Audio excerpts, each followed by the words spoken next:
আল্লাহ পাকের গোলাম আমাদের বানিয়েছেন। আল্লাহ আমাদের গোলামি করা লাগবে।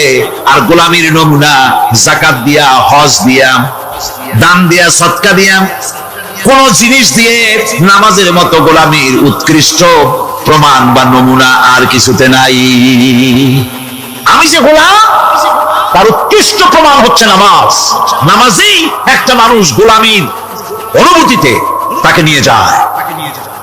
বাদশা হোক, মন্ত্রী হোক, পীর হোক, মাওলানা হোক, মুহাদ্দিস হোক, বড় লোক হোক, গরিব হোক, পুরুষ হোক, নারী হোক, যাই হোক, নামাজে দাঁড়াইলো একেবারে কান্দারে ধরিয়া, কানের কাছে হাত দিয়া, হাত দুইটা বাঁধিয়া মাথা নিচের দিকে দিয়ে দাঁড়ায় গেল। কিসের মতো? আসামির মতো, গোলামের মতো। সুবহানাল্লাহ। এদিক ওদিক তাকাইতে পারবে না, চোখটা থাকবে সেজদা যেখানে দিবা সেখানে। তাকানো নিষেধ, সেজদার দিকে তাকাও। এরপরে যখন রুকুতে গেলেন, গোলামের নমুনা হয়ে গেল। গোলামের এরকম মাথা নিচু করে থাকতে হয় প্রভুর সামনে। গেলেন রাজা, বাদশা, বড় লোক, সব অহংকার চূর্ণ হয়ে গেল। নাক আর কপাল দিয়া আমার মাবুদের দরবারে মাথাটা লাগাই দিলাম জমিনের উপরে। সুবহানাল্লাহ। আমি আমার ভাষায় বলি, আমি আমার ভাষায় কথাটা এভাবে বলি, এই জমিনটা যদি কাগজ হয়, আমার নাকটার কপালটা যদি কলম হয়, তাহলে আমি যে গোলাম দৈনিক 5 বার আমার নাকার কপাল দিয়া জমিন নামক কাগজের উপরে, দাস খতের উপরে দৈনিক 5 বার নাকার কপাল দিয়া সই করে দেই, আল্লাহ আমি তোমার গোলাম, আর কারো গোলাম নই। আমি একমাত্র তোমার গোলাম। ঘুমের থেকে উঠে সেজদা দিয়ে বলি, দুপুরের সময় কাজ ফলাইয়া আরেকবার বলি, বিকেল আসার আগে আসরে আরেকবার বলি, দিন যখন শেষ হয় আরেকবার বলি, রাতে যখন শুতে যাই আরেকবার সেজদা দিয়া ঘোষণা করি, মাবুদ আমি তোমার গোলাম। সুবহানাল্লাহ। নামাজ হচ্ছে ইসলামের গণ্ডির মধ্যে প্রবেশের প্রমাণ। কোরআনে কারীম বলছে, ফাইন তাবু ওয়া আকামুস সালাতা ওয়া আতাউস যাকাতা ফাইখওয়ানুকুম ফিদ্দীন। সূরা তাওবা এসেছে। তারা যদি তওবা করে আর নামাজ কায়েম করে, যাকাত যদি আদায় করে, তাহলে এখন তোমাদের সে দ্বীনি ভাই, এখন ভাই হয়ে গেল। একটু আগে ছিল কাফের, মুশরিক, এখন তোমার দ্বীনি ভাই। দ্বীনের গণ্ডির মধ্যে প্রবেশ করা, কলেমা পড়ার সাথে সাথেই নামাজ। নামাজ হচ্ছে দ্বীনের প্রধান গেট, দ্বীনের প্রধান তোরণ। দ্বীনের মধ্যে প্রবেশ করার জন্য এই গেট দিয়ে প্রবেশ করতে হবে। সুতরাং এই নামাজের এতই গুরুত্ব দেওয়া হয়েছে। ইসলাম যদি ক্ষমতায় আসে, আল্লাহ যেন এনে দেন, জোরে কোন আমিন। ইসলাম যদি ক্ষমতায় এসে যায়, রব্বুল আলামিন তাফসীর মাহফিল কোরআন সামনে নিয়ে আশা করে তোমার দরবারে দোয়া করি, এই বিশাল জনসমুদ্রের দোয়া কবুল করো মাবুদ গো, এই বাংলাদেশকে ইসলামের দেশ বানাইয়া দাও। দেশটা যদি ইসলামের হয়ে যায়, আইন যদি আল্লাহর হয়, শাসন যদি সৎ লোকেরা করে, রব্বুল আলামিন কোরআন শরীফে বলেন, তাহলে তারা 4টা কাজ করবে। আল্লাযীনা ইমাক্কান্নাহুম ফিল আরদ আকামুস সালাতা ওয়া আতাউজ যাকাত ওয়া আমারু বিল মা'রুফি ওয়া নাহাউ আনিল মুনকার। মুমিনরা ক্ষমতায় এসে প্রথম যে কাজটা করবে, প্রথমে ক্ষমতা এসেই নামাজ বাধ্যতামূলক করবে। প্রথম কি? ওয়াজ নসিহতে অনুরোধ করা হবে না, বাবাজিরা আল্লাহর রাস্তায় নামাজটা পড়েন না। রেডিও এবং টেলিভিশনের মাধ্যমে রাষ্ট্রপ্রধান অর্ডার করে দিবেন, যারা আকিল বালিগ সকলের জন্য নামাজ বাধ্যতামূলক, নামাজ পড়তেই হবে, এটা অর্ডার। বেলা যখন 1টা বেজে যাবে, বেলা যখন 1টা বাজবে, সমস্ত মসজিদে আজান শুরু হয়ে যাবে। আজানের সাথে সাথে অফিস, আদালত, কল কারখানা, ক্ষেত খামার, শিক্ষাঙ্গন সব ডেডলক হয়ে যাবে। আধা ঘন্টার জন্য বন্ধ হয়ে যাবে। যারা মুসলমান অফিসে, কলেজে, ইউনিভার্সিটিতে, সর্বত্র তারা নামাজের জন্য প্রস্তুতি নেবেন। আধা ঘন্টার ভিতরে নামাজ আর খানা সেরে আবার কলেজ চলবে, বিশ্ববিদ্যালয় চলবে, কল চলবে, কারখানা চলবে, ক্যান্টনমেন্ট চলবে, সেক্রেটারিয়েট চলবে, সব আপন গতিতে চলতে থাকবে। আল্লাহর রহমত বরকত আকাশ থেকে নাযিল হয়ে যাবে। আর এই অর্ডার যে দেওয়া হবে, নামাজ পড়বেন, নামাজ পড়বেন সেখানে। থানায় যখন আজান হবে, থানায় আজান হয়ে গেছে, থানার স্টাফ পুলিশ যারা আছে জামাতে খাড়া হয়ে যাবে, ইমামতি করবেন ওসি সাহেব। এসপির অফিসে এসপি সাহেব ইমামতি করবেন, ডিসি সাহেব তার অফিসে ইমামতি করবেন, মন্ত্রী সেক্রেটারিয়েট ইমামতি করবেন, প্রেসিডেন্ট বঙ্গভবন ইমামতি করবেন, বিশ্ববিদ্যালয়ের ভাইস চ্যান্সেলরের ইমামতিতে সে জায়গার মুসলমান ছাত্র ছাত্রী, শিক্ষক শিক্ষয়িত্রী এক জামাতে নামাজ আদায় করবে। এই যদি হয় চিত্র দেশের, অপরাধ থাকবে? থানায় ওসি সাহেব নিজেই যদি জামাতের ইমামতি করেন, এইভাবে নামাজ আদায় করেন পুলিশদের নিয়ে জামাতে, ঘুষ আর খাবে তারা? এসপি সাহেবের অফিসে, ডিসি সাহেবের অফিসে মন্ত্রীরা যদি ভাবে নামাজ কায়েম করে, তাহলে কি অন্যায় অপরাধ কিছু থাকবে সমাজে? থাকবে। সুতরাং নামাজ বাধ্যতামূলক করে দেওয়া হলো। নামাজ বাধ্যতামূলক, সকলকে নামাজ পড়তে হবে। নামাজ হচ্ছে অপকর্মের প্রতিবন্ধক। নামাজ পড়লে অন্যায় কাজ থেকে বাঁচার পর, অন্যায় থেকে বাঁচাই কিসে? নামাজ। আল্লাহ রাব্বুল আলামিন বলেন, উতলু মা উহিয়া ইলাইকা মিনাল কিতাবি ওয়া আকিমিস সালাত ইন্নাস সালাতা তানহা আনিল ফাহশাই ওয়াল মুনকার। হে নবী, এই কিতাব তেলাওয়াত করো, যা তোমার প্রতি অবতীর্ণ করা হয়েছে, এই কিতাব তেলাওয়াত করো আর নামাজকে প্রতিষ্ঠা করো। নিঃসন্দেহে নামাজ মানুষকে পাপাচার থেকে বাঁচায়া দেয়। অশ্লীলতা, পাপাচার থেকে মানুষকে বাঁচায় কে? জোরে চিল্লা এখন কে? এই নামাজ মানুষকে অন্যায় কাজ থেকে বাঁচায় দেয়। নামাজ যে মানুষকে অন্যায় কাজ থেকে বাঁচায়, কেমনে বাঁচায়? আমরা যে নামাজ পড়ি, এই নামাজে তো আমাদেরকে অন্যায় কাজ থেকে বাঁচাইতে পারে না। নামাজি বহুত মানুষ আছে অন্যায় করে, করে কিনা? করে না? করে না? করে। নামাজি অথচ অন্যায় করে। আর আল্লাহ বলছেন নামাজিকে, নামাজ তাকে অশ্লীলতা থেকে ফিরায়। তাহলে কথা কাটটা ঠিক? আল্লাহটা জোরে বলেন, কাটটা ঠিক? অবশ্যই আমার আল্লাহর কথা হক। আমি ভুল করতেছি না, আমি যেন কোথাও ভুল করতেছি, সামথিং ইজ রং, কোথাও যেন আমরা ভুল করে বসতেছি, সেই ভুলটা কি আমরা আবিষ্কার করতে চেষ্টা করবো ইনশাআল্লাহ। প্রথম যে কথাটা সেটা হচ্ছে যে আমরা যা নামাজে পড়ি আমরা তা বুঝি না। কথা ঠিক কিনা? আমি যদি এখন প্রশ্ন করি সামি আল্লাহু লিমান হামিদা অর্থ কি, কম ফার্স্ট ডিভিশনে কয়েকটা লেটার নিয়ে ফেল করবেন, এরকম লোক আছেন না নাই? সুবহান রাব্বিয়াল আলা অর্থ কি জানি না, সুবহান রাব্বিয়াল আযীম অর্থ কি জানি না, দোয়া কুনুত অর্থ কি জানি না, তাশাহুদ অর্থ কি জানি না, সূরা ফাতিহার অর্থ কি জানি না। এমন কি উযুর মধ্যে কয়টা ফরজ তা অনেকে জানা নাই। কথা কি বেশি বললাম না ঠিক বলছি? একজনে জিজ্ঞেস করলো, মিয়া উযুতে কয় ফরজ? হুজুর কি মনে করেন যে বুঝি জানি না? এটা সাধারণ ব্যাপার, বলেন না কয় ফরজ? উযুতে তো 17 ফরজ। কি কি কয়? হাত ধোয়া, পা ধোয়া, মুখ ধোয়া, নাক ধোয়া, চোখ ধোয়া, জিহ্বা ধোয়া, মাথা ধোয়া। বলতে বলতে গুনে দেখা গেল প্রায় 19টার মতো বলছে। বলা হলো, মিয়া বললেন আপনি উযুতে ফরজ 17টা, কইলেন আপনি 19টা। কয় হুজুর জানি আরো, বলি না আপনাদের ভয় করে। উযু জানে না, নামাজ জানে না, তাকে এই নামাজ কেমনে ফিরাবে অন্যায় কাজ থেকে? কথা বুঝতে পেরেছেন? নামাজে আল্লাহু আকবার বললাম, এরপরে সানা পড়লাম, তারপরে সূরা ফাতিহা পড়লাম। সূরা ফাতিহার ভিতরে যে সমস্ত কথাগুলি বললাম সেই কথাগুলি বুঝি না, কি বলেছি তাও জানি না। এরপরে সুবহান রাব্বিয়াল আলা বলেছি, সুবহান রাব্বিয়াল আযীম বলেছি, সামি আল্লাহু লিমান হামিদা বলেছি, অর্থ কি জানি না। আল্লাহ তা শুনতে পান, যে ব্যক্তি আল্লাহর প্রশংসা করেন তিনি তা শুনতে পান। নামাজের মধ্যে আইডিয়া দেওয়া হচ্ছে, তুমি যে আল্লাহর জন্য নামাজ পড়তেছো, প্রশংসা করতেছো, এটা এমন নয় যে আল্লাহ পাক দেখছেন না বা শুনতেছেন না। তুমি যা বলতেছো, প্রশংসা করতেছো, আল্লাহ পাক তা শুনতে পাচ্ছেন। সামি আল্লাহু লিমান হামিদা,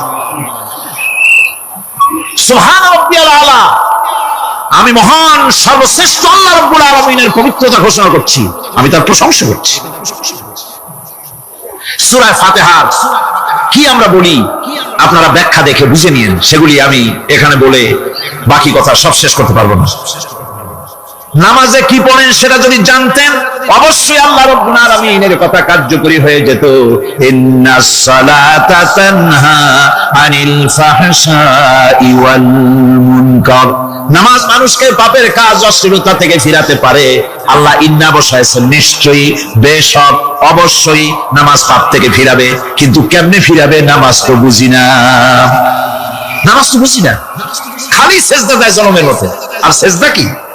নামাজে যদি দেখে ইমাম দেরি করতেছে, আত্মাহিয়াত পড়তে দেরি হয়ে যাচ্ছে, পিছন থেকে সিগন্যাল মারে,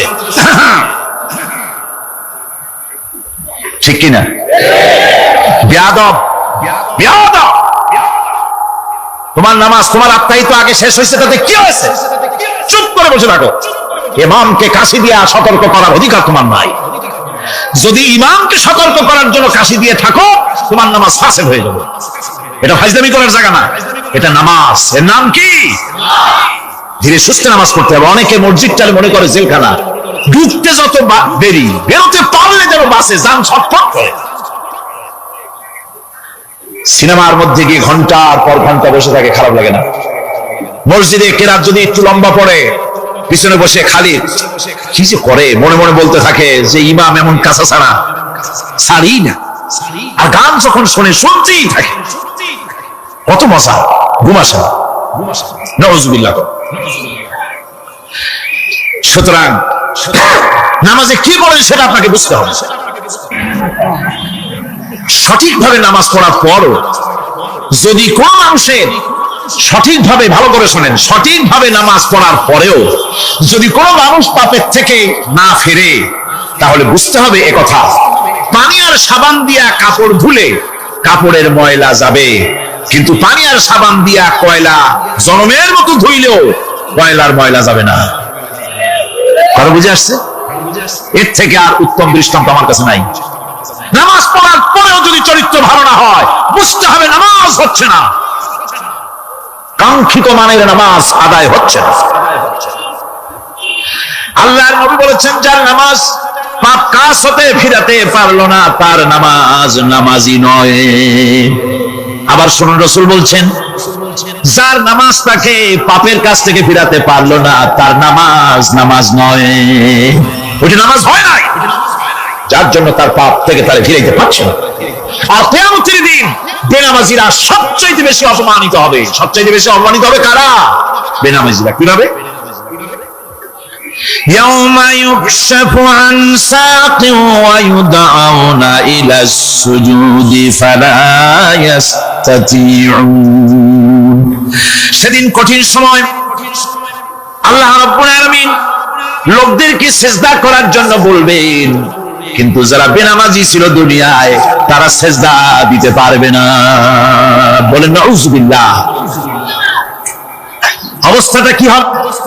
খাশিআতান আবসারুহুম তারহাকুহুম যিল্লাহ। তাদের দৃষ্টি নিচু হবে, লাঞ্ছনা এবং অপমান তাদের উপরে চেপে বসবে, সিজদা দিতে পারবে না। আল্লাহ আমাদেরকে ক্ষমা করুন। কিয়ামতের দিন হযরত আদম আলাইহিস সালাম থেকে শুরু করে পৃথিবীর সমস্ত মানুষের সামনে আল্লাহ রাব্বুল আলামিন সিজদা করার জন্য অর্ডার করবেন। যারা নাকি বেনামাজি, ওরা আল্লাহর দরবারে সেদিন সিজদা দিতে পারবে না, লাঞ্ছিত অপমানিত হবে। জোরে বলেন নাউযুবিল্লাহ। নামাজ, মুমিনের নামাজ একরকম, মুনাফিকের নামাজ হলো আরেক রকম। মুনাফিকরাও নামাজ পড়ে, পড়ে কিনা কোন? মুনাফিকেরাও নামাজ পড়ে। মুনাফিকরা যখন নামাজ পড়তে যায়, আল্লাহ রাব্বুল আলামিন বলতেছেন, ওয়া ইযা কামু ইলাস সালাতি কামু কুসালা। মুনাফিকরা যখন নামাজ পড়তে দাঁড়ায়, নামাজে আসে ঠিক তারা, কিন্তু নামাজের জন্য দাঁড়ায় খুব শৈথিল্য ভাবে, শৈথিল্য ভাবে দাঁড়ায়, কাহিলি সুস্তি, এ জায়গা চুলকায়, পায়জামা ধরে টান দেয়, টুপিটা ঘুরায়, এদিক ওদিক তাকায়। মুনাফিকের নামাজ দেখলেই ঠিক পাওয়া যায় যে বেটা মুনাফিক। এইভাবে সে দাঁড়ায়। তার নামাজটা কি জন্য? يراءون الناس ولا يذكرون الله إلا قليلا। তাদের নামাজ হচ্ছে মানুষকে দেখাবার নামাজ। নাউযুবিল্লাহ। এখন দেখবেন এই মৌসুম আসছে, নামাজের মৌসুম, বেনামাজিদের নামাজের মৌসুম। জনসভা হচ্ছে, নির্বাচন আসতেছে, নামাজে রক্ত হয়ে গেছে, তাড়াতাড়ি আজান হয়ে গেল। টুপি না থাকলে রুমাল একটা মাথায় দিল, উজু আছে কিনা আছে, আল্লাহু আকবার, যা আছে কপালে হয়ে যাক। মানুষকে দেখাবার জন্য এরা নামাজ পড়ে। এরা আল্লাহর শরণার্থে নামাজ খুব কম লোকই করে। এরা হচ্ছে মুনাফিক।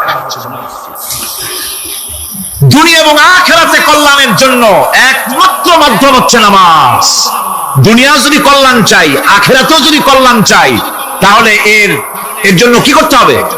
কি করতে হবে? আমার কথা নয়, আল্লাহ রাব্বুল আলামিনের কথা শুনুন। রব্বুল আলামিন বলেন, قد أفلح المؤمنون الذين هم في صلاتهم خاشعون والذين هم للزكاة فاعلون والذين هم لفروجهم حافظون। নিশ্চিতভাবে সেই সব মুমিন কল্যাণ লাভ করবে, নিশ্চিতভাবে। তারা হচ্ছে ওই সব লোক যারা নিজেদের নামাজ ভীতি মিশ্রিত বিনয় ভাবে, ভীতি মিশ্রিত অবস্থায় বিনয়ের সাথে যারা নামাজ আদায় করে, যারা বেহুদা কাজ থেকে বিরত থাকে, যারা যাকাতের পন্থায় কর্মতৎপর হয়, আর যারা নিজের লজ্জাস্থানকে হেফাজত করে। এরপরে আল্লাহ পাক বলেন, والذين هم لأماناتهم وعهدهم راعون والذين على صلواتهم يحافظون والذين على صلاتهم حافظون। আর যারা তাদের আমানতকে পূর্ণ করে, আমানত এবং তাদের ওয়াদা চুক্তি পূর্ণ করে, এবং যারা নিজেদের নামাজ সমূহকে পূর্ণভাবে হক আদায় করে নামাজ পড়ে, নামাজের যারা হেফাজত করে, এরা কারা? এরা হচ্ছে উলাইকা হুমুল ওয়ারিসুন আল্লাযীনা ইয়ারিসুনাল ফিরদাউসা হুম ফিহা খালিদুন। এরা হচ্ছে সেই সব লোক, এরা উত্তরাধিকার হচ্ছে জান্নাতের উত্তরাধিকার, জান্নাতুল ফিরদাউসে আল্লাহ রাব্বুল আলামিন এই গুণ বিশিষ্ট লোকদের জন্য জায়গা করে দিবেন। জোরে করে সুবহানাল্লাহ। নামাজকে পড়তে বলা হয়নি, কোরআন শরীফে বলা হয়েছে নামাজ কায়েম করো। কি বলা হয়েছে কম তো দেখি? নামাজ কায়েম করো, নামাজ পড়ো, এই কথা কিন্তু কোরআন শরীফে কোনো জায়গায় আছে নাকি? এখন কায়েম করা কারে বলি? একটা গুরুত্বপূর্ণ আরেকটি বিষয়, নামাজ কায়েম করতে বলা হয়েছে। কায়েম কি? কায়েমটা হচ্ছে দৃষ্টান্ত স্বরূপ বলা যায় যে জিনিসটা সমাজে প্রতিষ্ঠিত আছে ওইটারে বলে কায়েম হওয়া, আর যেটা প্রতিষ্ঠিত নাই ওটা কায়েম নাই। কায়েম মানে হলো প্রতিষ্ঠিত থাকা। যেমন আমাদের দেশে, আমাদের সমাজে নারী পুরুষ শিশু বৃদ্ধ সকলেই কাপড় পরা, শাড়ি পরা, লুঙ্গি পরা, এই কাপড় পরাটা কায়েম আছে, প্রতিষ্ঠিত আছে না নাই? যার কারণে কাপড় পরা সমাজে কায়েম আছে বলে উলঙ্গ মানুষ সমাজে খুঁজে পাওয়া যায় না, পাগল ছাড়া। ঠিক কিনা? একটা বাচ্চাকেও যদি উলঙ্গ হতে বলেন এখানে, 5 বছর 6 বছর একটা বাচ্চাকেও, সে কিন্তু রাজি হবে না। ঠিক কিনা?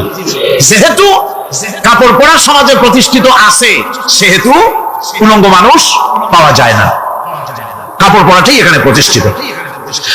সুতরাং এখন অবস্থাটা এই হয়েছে, কাপড় পরা প্রতিষ্ঠিত আছে বলে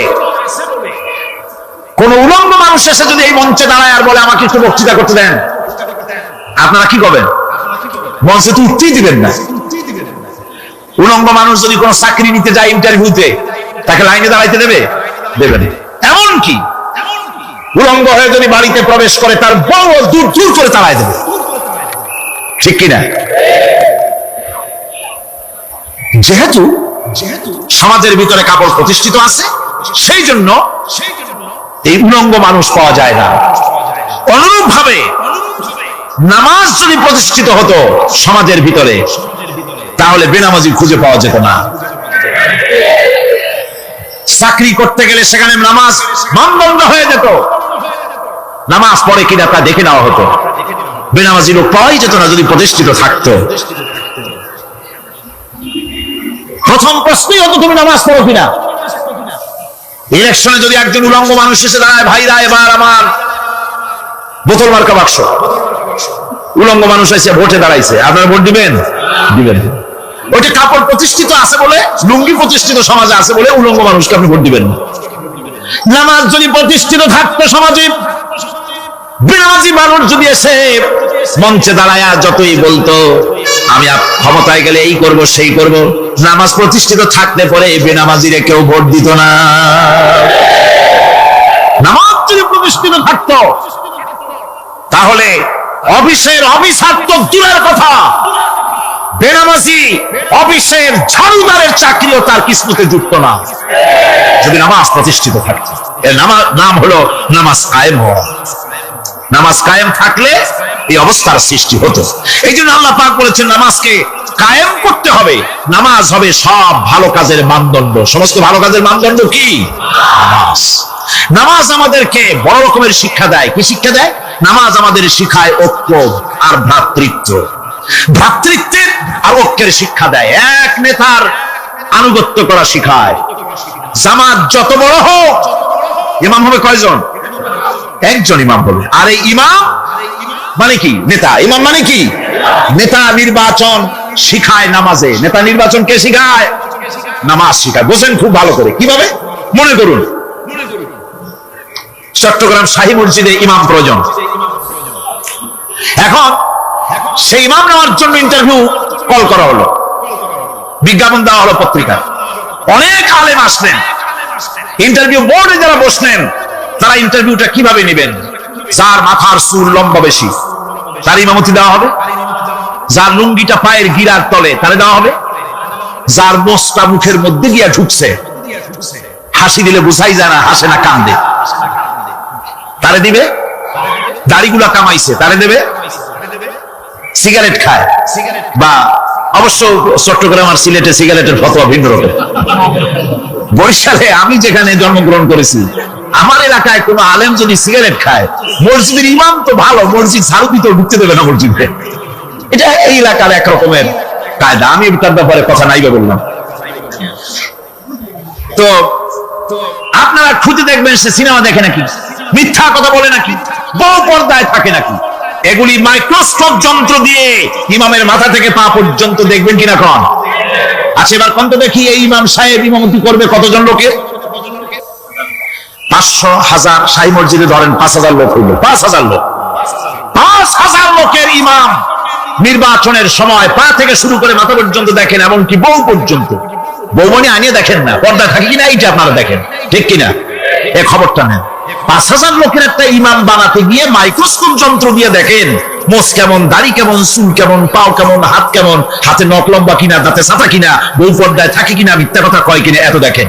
আর যখন নির্বাচন আসে তখন 2.5 থেকে 3 লক্ষ মানুষের জন্য একজন এমপি নির্বাচিত হয়। সেই ইমামকে বাছাই করার জন্য নামাজ পড়ে কিনা, জিনাকার কিনা, মদখোর কিনা, সুদখোর কিনা, ঘুষখোর কিনা, বদমাশ কিনা বাছাই করা হয় না।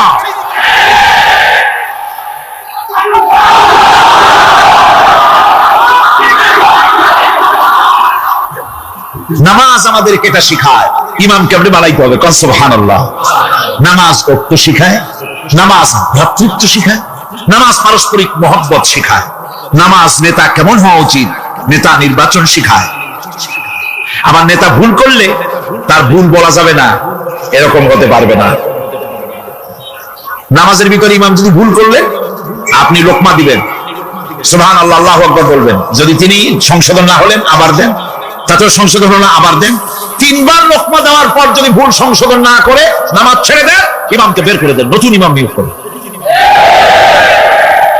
যারা ক্ষমতায় যাবে, আপনি রাষ্ট্রীয় ইমাম যারা বানাবেন, সেই রাষ্ট্রীয় ইমাম যদি জনগণের ইচ্ছার বিরুদ্ধে যদি চলে, 1 বার লোকমান দেন, 2 বার লোকমান দেন, 3 বার দেন, তারপরেও যদি না নামে, খড় ধরে নামেন। নামাজ আপনাকে নেতা নির্বাচন, নেতাকে প্রতিষ্ঠিত রাখা, নেতার আনুগত্য আপনাকে শেখায়। নামাজ লাইন সোজা করে দাঁড়াতে হবে। লাইন যদি বাঁকা করেন আপনার কলিজাটা ওরকম বাঁকা হয়ে যাবে। নাউজুবিল্লাহ। নামাজের কাতারে যার কারণে নামাজের কাতার বাঁকা হবে, পুরা কাতারের জন্য আল্লাহর কাছে ওই লোকটা দায়ী হয়ে যাবে। নামাজ শৃঙ্খলা শিখায়, সুবহানাল্লাহ করতে ইচ্ছা করে না? নামাজ শৃঙ্খলা শিখায়, শৃঙ্খলা বোধ শিখায়, সোজা হয়ে দাঁড়ায়। তারপরে ঐক্য এবং মহব্বত শিখায়। নামাজের ভিতরে যখন দাঁড়ায় গেলেন, আমির দাঁড়ালো, ফকির দাঁড়ালো, মন্ত্রী দাঁড়ালো, তার ড্রাইভারও দাঁড়ায় গেল, একই কাতারে দাঁড়ায় গেছে। নামাজ পড়তে গিয়ে ড্রাইভারের পাও গিয়ে লেগেছে মন্ত্রীর গায়ে। নামাজ শেষ হওয়ার পর মন্ত্রীর বাবার ক্ষমতা নাই এ কথা বলার যে বেটা ড্রাইভার সলিমদ্দি, তোর পাও লেগেছে আমার পায়ে, তোর চাকরি সুদ্ধা দোজখে পাঠায় দেব। পারবে বলতে? পারবে না। মিয়া মন্ত্রী সাহেব, এটা তোমার সেক্রেটারিয়েট না, এটা আল্লাহর ঘর। এটা কার ঘর? एक ही सफ में खड़े हो गए महमूद अयाज, एक ही सफ में खड़े हो गए महमूद अयाज, न कोई बंदा रहा न कोई बंदा नवाज। एक ही कतारे दाঁড়িয়ে গেছে।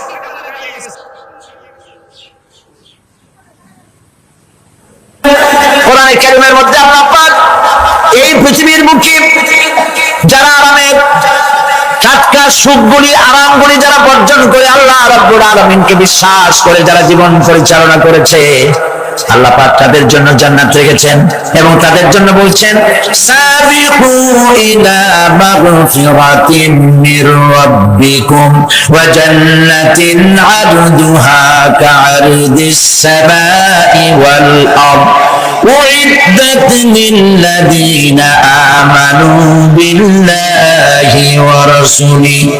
আল্লাহ পাক বলেন প্রতিযোগিতা করো আল্লাহর মাগফিরাত কামনার জন্য, জান্নাতে যাওয়ার জন্য প্রতিযোগিতা করো, আল্লাহর রহমত পাওয়ার জন্য সৎ কাজের প্রতিযোগিতা করো, তাহলে আল্লাহ রাব্বুল আলামিন তোমাদেরকে ক্ষমা করবেন আর তোমাদের জন্য এমন জান্নাত দিবেন যেই জান্নাত আকাশের বিশালতার জমিনের বিশালতার মতো। এই বিরাট জান্নাত তোমাদেরকে দিবেন। এই জান্নাত চিরস্থায়ী সুখ এবং শান্তি জায়গা হবে। مثل الجنة التي وعد المتقون فيها أنهار من ماء غير آسن وأنهار من لبن لم يتغير طعمه। আল্লাহ পাক বলছেন জান্নাত আল্লাহ পাক ওয়াদা করেছেন মুত্তাকিদের জন্য। আল্লাহ পাক জান্নাত দিবেন যে জান্নাতের ভিতরে রয়েছে মধুর প্রস্রবণ, রয়েছে দুধের প্রস্রবণ, রয়েছে সেখানে স্বচ্ছ পানীয় পানির প্রস্রবণ রয়েছে। এই সুন্দর জান্নাত ঝর্ণা ধারা আল্লাহ পাক সৃষ্টি করেছেন, বাগ বাগিচা দিয়ে ভরে রেখেছেন জান্নাত। সেই জান্নাতে জান্নাত হবে এয়ার কন্ডিশন, রোদ্রের তাপ হবে না সেখানে, রোদ্রের খরক তাপ হবে না সেখানে, ঠান্ডার প্রচন্ডতা থাকবে না। কিরকম হবে জায়গাটা? আল্লাহ পাক বলছেন মুত্তাকিনা আলাল আরাইকি লা ইয়ারাউনা ফিহা শামসান ওয়ালা জামহারিরা ওয়া দানিয়াতান আলাইহিম যিলালুহা ওয়া দুল্লিলাত কুতুফুহা তাযলিলা। আল্লাহ পাক এমন জান্নাত রেখেছেন, সেই আল্লাহ পাক সেই জান্নাতের ভিতরে জান্নাতীরা ঠেস লাগায়া মুখোমুখি অবস্থায় তারা সেখানে বসবে, আর জান্নাতীদের মনের মধ্যে কোনো দুঃখ থাকবে না, পেরেশানি থাকবে না। পৃথিবীতে মানুষের দুঃখ থাকে, পেরেশানি থাকে, সেখানে কোনো দুঃখ আর পেরেশানি থাকবে না। সেই জায়গাটা হবে শীতাতপ নিয়ন্ত্রিত, না শীত না গরম, চির বসন্ত বিরাজ করবে। জান্নাতীরা সেখানে থাকবে। এই সুন্দর জান্নাত আল্লাহ পাক রেখেছেন মুত্তাকিদের জন্য। সুবহানাল্লাহ। কাফেরদের জন্য জান্নাত হয়েছে, জাহান্নাম হবে চিরকাল। খালিদিনা ফিহা আবাদান, চিরকাল কাফেরেরা জাহান্নামে থাকবে। সর্বশেষ যে ব্যক্তি জাহান্নাম থেকে মুক্তি লাভ করবে তাকে আল্লাহ পাক বলবেন, ফেরেশতাদেরকে বলবেন, আমার ফেরেশতারা আমার এই বান্দাকে জান্নাত এবং জাহান্নামের মাঝখানে রেখে দাও। জান্নাত এবং জাহান্নামের মাঝখানে লোকটি যখন থাকার জায়গা পাবে সে জান্নাতের দিকে তাকায়া দেখবে আর কাঁদতে থাকবে। আল্লাহ পাক জিজ্ঞেস করবেন, বান্দারে যুগের পর যুগ ধরে জাহান্নামে কেঁদেছো, আমি রব্বুল আলামিন জাহান্নাম মাফ করে দিয়া জান্নাত জাহান্নামের মাঝখানে রেখে দিয়েছি, আযাব থেকে তো বেঁচে গেছো, এখন কাঁদো কেন? লোকটি বলবে রব্বুল আলামিন কাঁদি এই কারণে জাহান্নাম থেকে মাফ করেছো, তোমার শুকরিয়া আদায় করি। জান্নাত তো আমার কপালে নাই, কিসমতে নাই, কিন্তু জান্নাত আমি এখান থেকে দেখতে পাচ্ছি, জান্নাতের সুঘ্রাণ আমার নাকে আসতেছে, কপালে নাই যাওয়ার। আমি কাঁদি এই জন্য, তুমি যদি মেহেরবানি করে আমাকে জান্নাতের দরজার কাছে একটু দাঁড় করায় দিতা, প্রাণ ভরে তোমার জান্নাতের দৃশ্যটা একটু দেখতাম। আল্লাহ পাক তার আরজি পূরণ করবেন, বলবেন যাও, ফেরেশতাদের বলবেন এর জান্নাতের দরজার কাছে দাঁড় করায় দেন। জান্নাতের দরজার কাছে দাঁড়িয়ে লোকটি আবার কান্না শুরু করবে। আল্লাহ পাক প্রশ্ন করবেন আবার কান্দো কেন? লোকটি বলবে রব্বুল আলামিন কান্দি এই কারণে, জান্নাতের এই দরজায় দাঁড়ায়া জান্নাতের অফুরন্ত নিয়ামত কিছুই ভালো করে দেখা যায় না, শুধু অল্প জায়গা দেখি। যদি তুমি আমারে দয়া করে জান্নাতের মাঝখানে দাঁড় করায় দিতা, চতুর্দিকে তাকায়া তাকায়া দেখা কলিজারে ঠান্ডা বানাইতাম। তবে আমি ওয়াদা করি জান্নাতের কোন নাজ নিয়ামত, কোন ফল আমি খাবো না, ধরবো না, ছুঁইবো না। একটুখানি মেহেরবানি করে মাঝখানে দাঁড় করায় দাও, জান্নারে ঠান্ডা করি। আল্লাহ রাব্বুল আলামিন ফেরেশতাদের বলবেন আমার এই বান্দারে জান্নাতের মাঝখানে দাঁড় করায় দে। আল্লাহর নবী বলেন জান্নাতের মাঝখানে দাঁড়িয়ে লোকটি আগের চাইতে আরো জোরে চিৎকার মেরে কাঁদতে থাকবে। আল্লাহ পাক বলবেন বান্দারে কি হলো তোর? দরজার কাছে আসতে চাইছিলে, আইনা দিলাম। আবার এবার মাঝখানে আসতে চাইছো, তাও এনে দিয়েছি। আবার কান্দো কেন?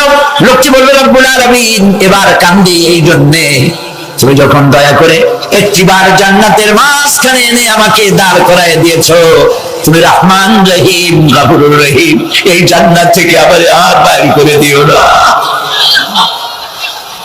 আল্লাহ রাব্বুল আলামিন বলবেন ও আমার বান্দারে, আমার এই জান্নাত তোর খুব পছন্দ হয়েছে নাকি? লোকটি বলবে রব্বুল আলামিন কলিজা ঠান্ডা হয়ে গেছে, ভাবতেও পারি না এই জান্নাত এত সুন্দর। আল্লাহ পাক বলবেন বান্দারে এরকম একটি নয়, দুইটা নয়, তোর জন্য আমি 10টা জান্নাত এরকম রিজার্ভ করে রাখছি। সুবহানাল্লাহ। আল্লাহ পাককে ভয় করে পৃথিবীর সমস্ত পাপ থেকে যারা নিজেকে রক্ষা করবে, আল্লাহ তাদের জন্য এই জান্নাত রেখে দিয়েছেন। সুবহানাল্লাহ। সেই জান্নাতের রিসিপশন আপনারা আন্দাজ করতে পারবেন না, রিসিপশন কারে কয়? এর প্রধানমন্ত্রী আর প্রেসিডেন্ট 4-5টা পুলিশ আর আর্মি এসে একটা ফট করে সেলুট মারলো, বাস শেষ হয়ে গেল, এরকম না। জান্নাতীদেরকে রিসিপশন দেওয়া হবে।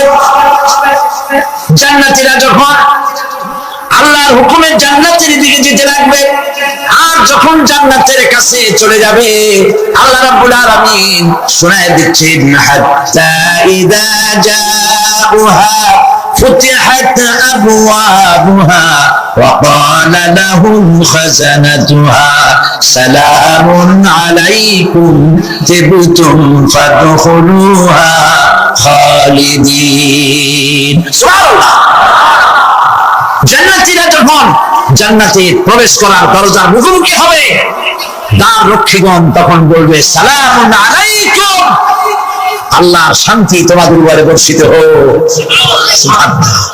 দুনিয়ার চাক্কা সুখগুলি 2 পা দিয়ে ছেড়ে দিয়েছো, চাক্কা সুখগুলি গ্রহণ করো নাই, হারাম খাওয়া নাই, আল্লাহ দ্বীন কায়েমের জন্য রক্ত দিয়েছো, জীবন দিয়েছো, কষ্ট করেছো, আল্লাহকে ভয় করেছো। আমাদের সালাম এক সাপ নাকি একবার এক পীর সাহেবের কাছে মুরিদ হয়েছিল, তো পীর সাহেব বলছেন না বাবা আমি সাপের মুরিদ বানাই না।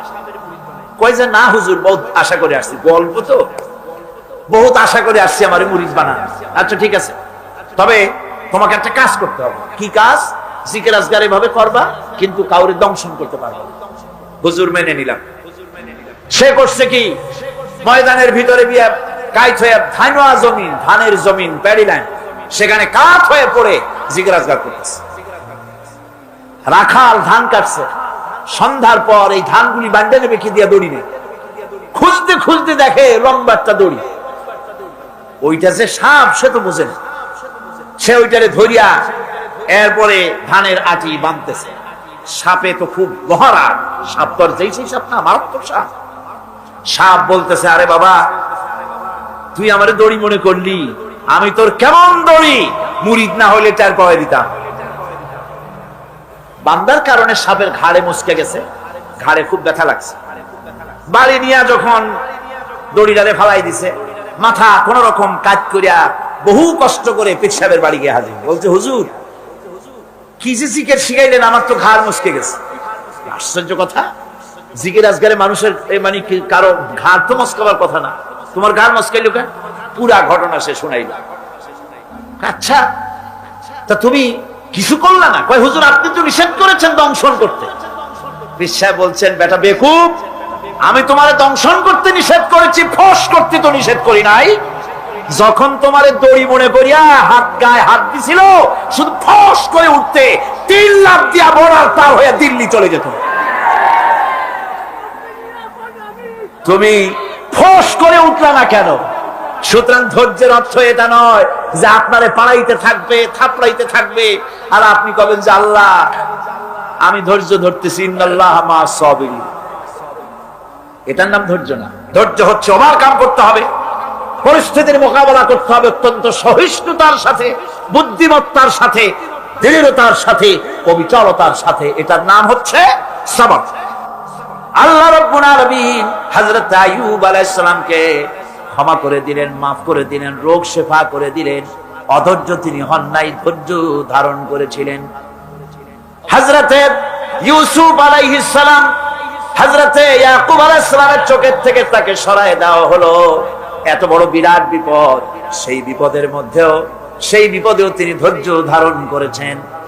ধৈর্য ধারণ করার কারণে আল্লাহ রাব্বুল আলামিন এমন নিয়ামত তারে দান করলেন। আল্লাহ পাক হযরত ইউসুফ আলাইহিস সালামকে বাঁচায় রাখলেন। শুধু বাঁচান নাই, প্রেসিডেন্ট বানায় দিলেন। আর তার জামা নিয়ে যখন আসতেছিলেন, কোথায় মিশর, কোথায় কেনান, হযরতে ইয়াকুব আলাইহিস সালাম বলেছেন, আমি যেন আমার নাকের ভিতরে ইউসুফের ঘ্রাণ পেতেছি। হযরতে ইউসুফ আলাইহিস সালাম তিনিও কি বিরাট ধৈর্যের পরিচয় দিলেন, কোরআন সাক্ষী। সামনে তার সেই 11 ভাই যারা তাকে ফেলে দিয়েছিল গর্তের ভিতরে। হযরতে ইউসুফ আলাইহিস সালাম ইচ্ছে করলে তো 11 জনকে মারিয়ে ফেলাই দিতে পারতেন, ঠিক কি না? কিন্তু তা তিনি করেন নাই। 11 ভাইকে তিনি চিনেছেন, সাহায্য করেছেন। আর ওই 11 ভাই সম্পর্কে হযরত ইউসুফ আলাইহিস সালাম বললেন, লা তাসরিবা আলাইকুমুল ইয়াউম, তোমাদের বিরুদ্ধে আমার আজকে কোনো বিদ্বেষ নাই, আমি তোমাদেরকে মাফ করে দিলাম। সুবহানাল্লাহ, সুবহানাল্লাহ। রাসূল করিম সাল্লাল্লাহু আলাইহি ওয়াসাল্লাম এই ধৈর্যের পরিচয় দিয়েছেন। কত মার তাকে দিয়েছে তায়েফের ময়দান। যারা তায়েফে গেছেন তারা দেখেছেন, সরু রাস্তা, দুই দিকে পাহাড়, এই দুই দিক থেকে যুবকেরা পাথর নিক্ষেপ করছে, আর তিনি পড়ে যাচ্ছেন। আবার কাফেরেরা জবরদস্তি করে হাঁটাচ্ছে, আবার পাথর মারতেছে, আবার বেহুশ হচ্ছেন। 3 বার বেহুশ হয়ে পড়েছিল। ফেরেশতা বলেছে, হে আল্লাহর নবী, আমাদেরকে অনুমতি দেন, আমাদেরকে হুকুম করে দেন, আমরা এই পাহাড় গুলি দিয়া চাপা দিয়া কাফের গুলিকে শেষ করে দেই।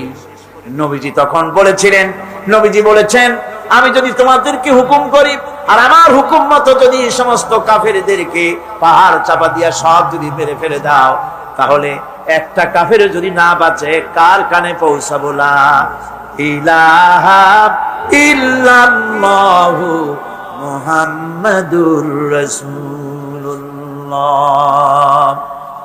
নবীজি গায়ের রক্ত মুছে 2খানা হাত আল্লাহর দরবারে তুললেন আর দোয়া করলেন, আয় আল্লাহ রাব্বুল আলামিন, এই কাফির বেঈমানের আমারে চেনে নাই, বোঝে নাই, আমি যে তোমার নবী, ওরা তো বুঝতে পারে নাই, না জেনে না বুঝে আমার উপরে যে অত্যাচার করলো, আয় আল্লাহ তুমি যেন রাগ করে এই কাফেরদের পরে তুমি যেন গজব নাজিল করো না।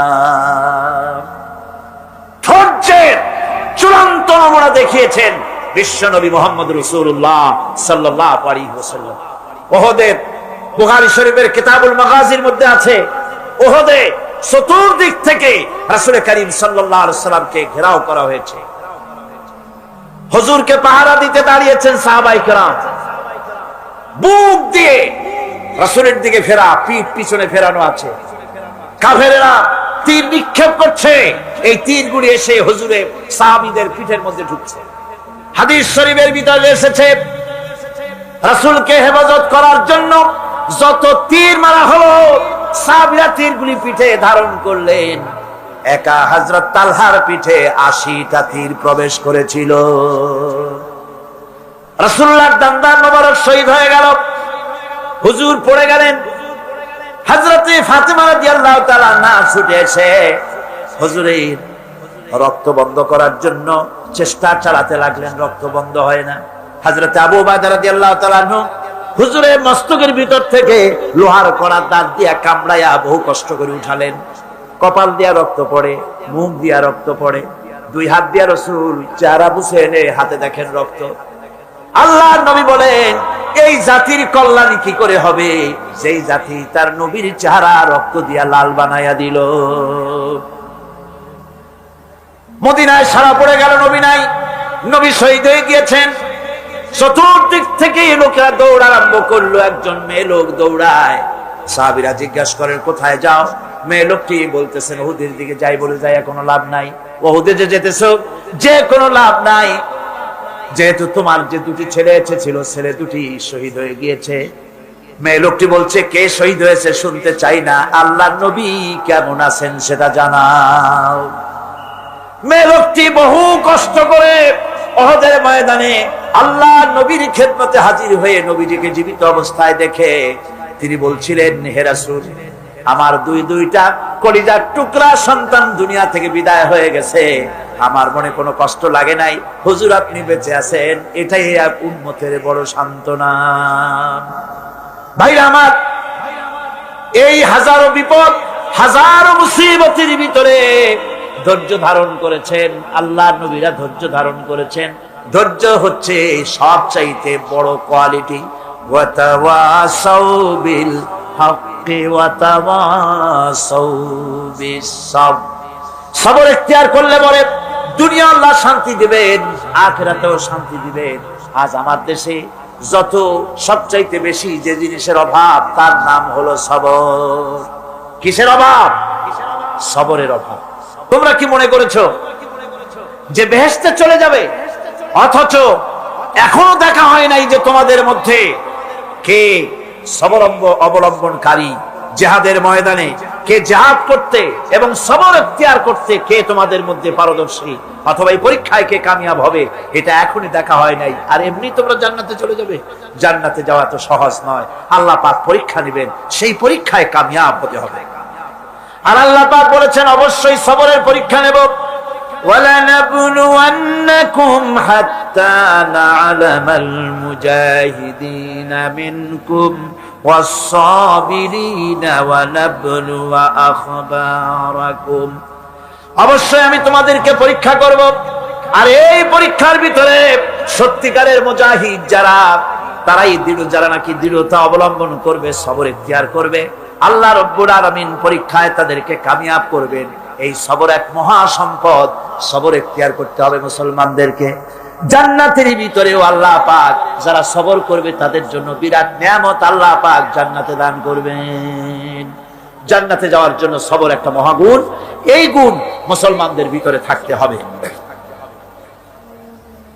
আমার বন্ধুগণ, কোরআনে কারীমের ছোট্ট সূরা ওয়াল আসরের ভিতর থেকে যে কথাগুলি বিগত 4 দিন আর আজকে বলা হলো, জীবন আমাদের ব্যর্থ, জীবন আমাদের ক্ষতিগ্রস্ত। এই জীবন যদি আমরা সবল করতে চাই, তাহলে 4টি আমল করা লাগবে, ঈমান আর আমলে সালেহ।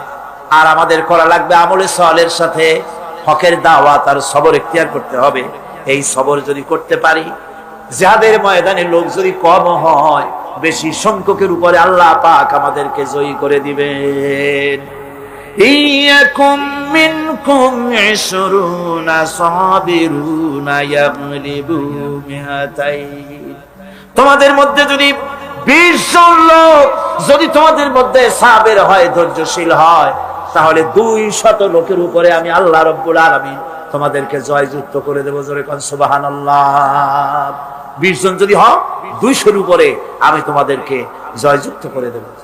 সুসংবাদ হচ্ছে সেই সব ধৈর্যধারীদের জন্য, সবর ইখতিয়ারকারীদের জন্য, যারা বিপদ আসলে বলে, কি বলে? পড়েন আমার সাথে, ইন্না লিল্লাহি ওয়া ইন্না ইলাইহি রাজিউন। এইটা আমরা পড়ি কখন? কেউ মরে গেলে পড়ি, আর পড়ি না। সমস্ত বিপদ আসলেই ইন্না লিল্লাহি ওয়া ইন্না ইলাইহি রাজিউন। আমরা তো জানিও না, দোয়া সব মুখস্থ করে মানছে, অনেক মানুষ অনেক দোয়া মুখস্থ করছে, কিন্তু লাগাবে কোন জায়গায় তা জানে না। একজনে শুনছে তার শাশুড়ি মারা গেছে, কয় নাউজুবিল্লাহ। আবার আরেকজনে বলছে, শুনছো বলে কি? বলে তোমার ছেলে তো মেট্রিকে ফার্স্ট হয়েছে, কয় ইন্না লিল্লাহ। দোয়া মুখস্থ করছে, লাগাইবি কোথায়? যা ইসলাম আমাদের সব শিখাইছে। আশ্চর্য হবেন, বলবেন মাশাআল্লাহ, সুবহানাল্লাহ। খোঁজ খবরই শুনবেন, আলহামদুলিল্লাহ। খাইতে মজা লাগতেছে, বলবেন আলহামদুলিল্লাহ, সুবহানাল্লাহ। এসব তো কিছু বলে চলে না, বিসমিল্লাহ কয়, আল্লাহর নাম নিতেই চায় না। আল্লাহ পাকের যখন বিপদ আসে, মুসিবত আসে, রব্বুল আলামিন বলেন, বিপদ যখন আসে, মুসিবত যখন আসবে, বান্দা যারা মুমিন তারা পড়ে ইন্না লিল্লাহি ওয়া ইন্না ইলাইহি রাজিউন। নিশ্চয়ই আমরা আল্লাহর জন্য এবং আমাদের সকলকেই আল্লাহর কাছে ফিরে যেতে হবে, এই কথাটা মুমিনদেরকে বলতে হবে। ঘুমের দোয়া আছে, রাসূলুল্লাহ ঘুমাবার সময় দোয়া পড়তেন, নামাজের পরে দোয়া পড়তেন। কত দোয়া যে হুজুর করেছেন। ইমাম নববীর একটা কিতাবই আছে, কিতাবুল আযকার, এত বড় কিতাব। সিহাসেত্তা থেকে সমস্ত দোয়াগুলি বেছে বেছে তিনি এই কিতাবের মধ্যে এনেছেন, কিতাবুল আযকার। এই কিতাবুল আযকারের ভিতরে দেখা যায় রাসূলুল্লাহ কত দোয়া করেছেন, সকালে, সন্ধ্যায়, রাতে, শুতে, উঠতে, বসতে, হাসিতে, খুশিতে, বিপদে, মুসিবতে, সব সময় দোয়া করতেন। এই দোয়াগুলি আপনারা মুখস্থ করবেন, এই দোয়াগুলি বই কিনে নেবেন এবং তার থেকে মুখস্থ করবেন, অর্থ সহকারে জানবেন এই দোয়াগুলি কি মূল্যবান দোয়া। আল্লাহর কাছে এই দোয়াগুলি হুজুর করতেন। আমার বন্ধুগণ, সবরকারীদের জন্য আল্লাহ রাব্বুল আলামিন জান্নাতের ভিতরে সুউচ্চ মর্যাদা দান করবেন, তাদের জন্য সুসংবাদ রয়েছে। উলাইকা ইউজজাউনাল গুরফাতা বিমা সাবারু ওয়া ইউলাক্কাউনা ফিহা তাহিয়াতাও ওয়া সালামা। আল্লাহ রাব্বুল আলামিন তিনি বলছেন, এরা হচ্ছে সেই সব লোক যারা নাকি সবর ইখতিয়ার করেছিল দুনিয়ার ময়দানে। তাদেরকে আল্লাহ পাক জান্নাতের ভিতরে সুন্দর সুন্দর জায়গা, সুউচ্চ জায়গা, প্রশংসিত জায়গা তাদেরকে দান করা হবে এবং তাদেরকে শুভ সম্বোধন করা হবে। সেখানে তারা চিরকাল প্রবেশ করে থাকবে। আল্লাহর দয়া তো দারুণ বান্দার উপরে। বান্দা যদি একটু আমল করে, ভালো পথে চলে, গতকাল বলেছি সওয়াব করবেন একটা, আল্লাহ নেকি দেবেন 10টা। নেকির কাজ করবেন, আল্লাহ দিবে কয়টা? 10টা। তিনি তো রহমান, তিনি রহিম। এত দয়া তার। বান্দা যদি আল্লাহ রাব্বুল আলামিনের দিকে, কোন বান্দা যদি এক বিগত এগোয়, আল্লাহ পাক তার দিকে হেঁটে আসেন। বান্দা যদি হেঁটে যায়, আল্লাহর রহমত বান্দার দিকে দৌড়াইয়া যায়। আল্লাহ পাক বলছেন, আমার গজবের চাইতে আমার রহমত বেশি। সুবহানাল্লাহ। সেই জন্য আকীদাকে শুদ্ধ করে নিতে হবে। কেউ কিছুই দিতে পারবে না, দেওয়ার মালিক হলো আল্লাহ রাব্বুল আলামিন। মালিককে এমন দেওয়া দিবেন, পড় গিয়া জিস পর নজর बंदा को मौला कर दिया, पड़ गया जिस पर नजर बंदा को मौला कर दिया, आ गया जिस दाम में जोश कतरा को दरिया कर दिया। আল্লাহ রাব্বুল আলামিনের রহমতের নজর যদি কোন গোলামের প্রতি পড়ে যায়, গোলামটা বাদশাহে পরিণত হয়ে যায়। আল্লাহর রহমতের নজর যদি এক ফোঁটা পানির উপরে পড়ে যায়, পানি ফোঁটা আটলান্টিক মহাসাগরে পরিণত হয়ে যায়। সে আল্লাহ রাব্বুল আলামিনের উপরে ঈমান এনে সৎ কাজ করে হকের দাওয়াত দিয়া সবর ইখতিয়ার করলে পরে আল্লাহ পাক তাদেরকে জান্নাত দান করবেন। জান্নাতের সুউচ্চ মাকাম আল্লাহ পাক দান করে দিবেন। এই 4 দিন ধরে যে কথাগুলি আমি আপনাদের সামনে বললাম, এই কথাগুলির ভিত্তিতে রাসূলুল্লাহ লোক তৈরি করেছিলেন। আবু বকর হলেন, ওমর হলেন, আলী হলেন, ওসমান হলেন, রিদওয়ানুল্লাহ তাআলা আলাইহিম আজমাইন। এই সব সাহাবায়ে কেরাম ঈমানের উপরে, ধৈর্যের উপরে, সবরের উপরে, আমলে সালের উপরে তৈরি হয়ে গেলেন। আর এই লোকগুলো নিয়ে রাসূলুল্লাহ ইসলাম প্রতিষ্ঠা করলেন। মদিনায় আজ আল্লাহর নবী প্রেসিডেন্ট হয়ে গেলেন। সুবহানাল্লাহ। রাসূলুল্লাহ আজকে প্রেসিডেন্ট। সমাজ বিনির্মাণে সূরা আসরের বিরাট অবদান। আল্লাহ বললেন জীবনের সমস্ত মানুষের জীবন বিফল, ব্যর্থ, ক্ষতিগ্রস্ত। 4টা কাজ করলে জীবন সফল হয়ে যাবে। কয়টা কাজ? মাত্র 4টা কাজ। এই 4টি কাজ যদি বাংলাদেশের জনগণ করে, ঈমান যদি আনে, সৎ কাজ যদি করে, হকের দাওয়াত যদি দেয়, কোনো ভয় পাবে না। মসজিদের মেম্বারে বসে হক কথা বলবে, তাতে চাকরি থাকুক আর চলে যাক। এর নাম ঈমান। এর নাম কি? এর নাম ঈমান। সুতরাং আজ ওলামাদের সবচাইতে বড় দায়িত্ব, সবচাইতে বড় দায়িত্ব কার? ওলামা, খোতাবা। তারা হচ্ছেন ওমানাউদ্দিন, দ্বীনের আমানত আলেমদের কাছে। কার কাছে?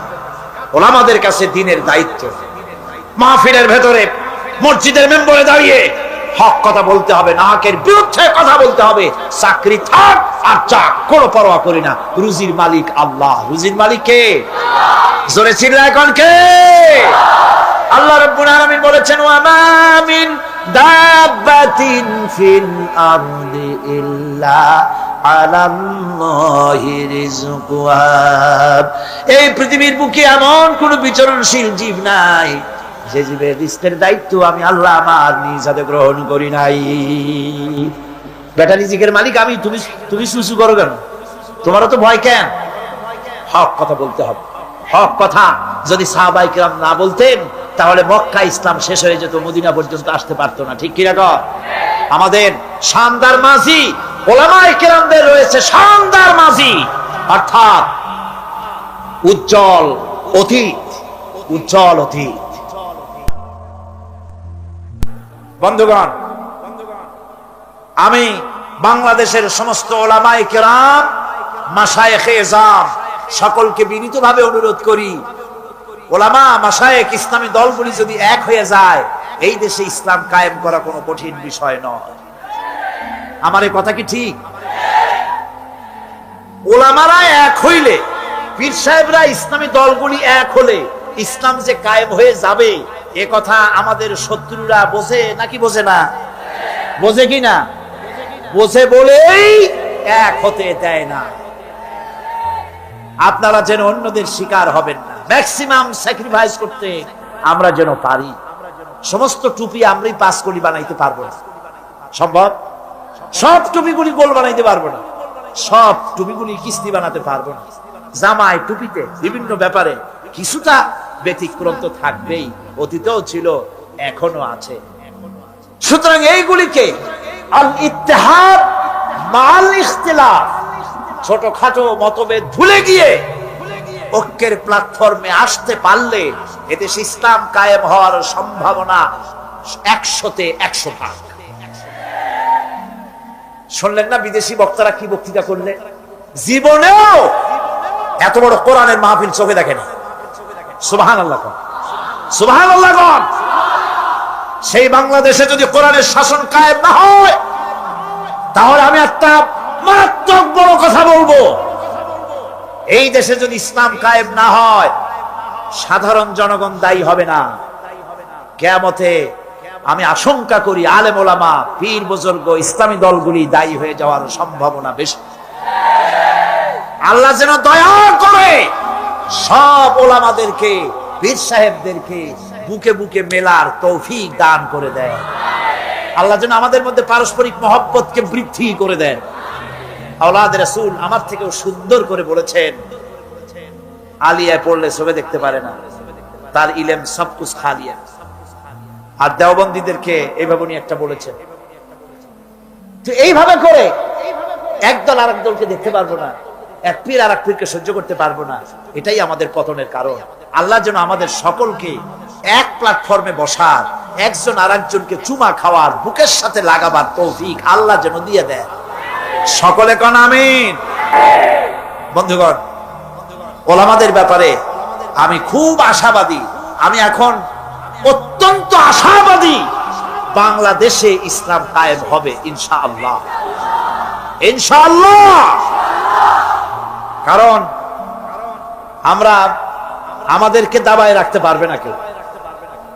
বিশ্বকবি, কবি সম্রাট আল্লামা ইকবাল রহমাতুল্লাহ আলাইহি বলেছেন, বাতিল সে দবনে ওয়ালে আয়া সমা নেহি হাম, बातिल से दबने वाले आसमा नहीं हम, सो बर कर चुका है तू इम्तिहान हमारा। বাতিলের সামনে মাথা নত করার জাতি আমরা নই। আকাশ বারবার পরীক্ষা করেছে, আমরা বাতিলের সামনে মাথা নত করব না। আমরা ভেঙ্গে যাব, মাথা নিচু করব না। আমাদের জেল হতে পারে, আমাদের ফাঁসি হতে পারে, কিন্তু তারপরেও কোরআনের রাজ বাংলাদেশে কায়েম হবে ইনশাআল্লাহ। আরো জোরে বলেন আমিন। এরপরে আমি মা বোনদের ব্যাপারে বলতে চাই। মা বোনদের ব্যাপারে তো এখানে আজকে হাজার হাজার মা বোনেরা এসেছিলেন, তাদের ব্যাপারে আমরা কথা বলেছি, বহু প্রশ্নের জবাব দিয়েছি। মা বোনদের বলতে চাই, ইসলাম আপনাদেরকে ঠকায় নাই। বিশ্বাস করেন, আমার মা বোনেরা যদি জানতেন ইসলাম তাকে, এই কোরআন তাকে কি অধিকার দিয়েছে, আমার রসুল তাকে কি অধিকার দিয়েছে, এই কথা যদি আমার মা বোনেরা জানতেন, অবশ্যই তারা সব রকমের সংগঠন ছেড়ে দিয়ে এক প্ল্যাটফর্মে এসে সরকারের কাছে তারা দাবি জানাতেন, কিচ্ছু চাই না, কোরআন আমাদের যা দিয়েছে সেইটা আমাদের ফিরাইয়া দাও।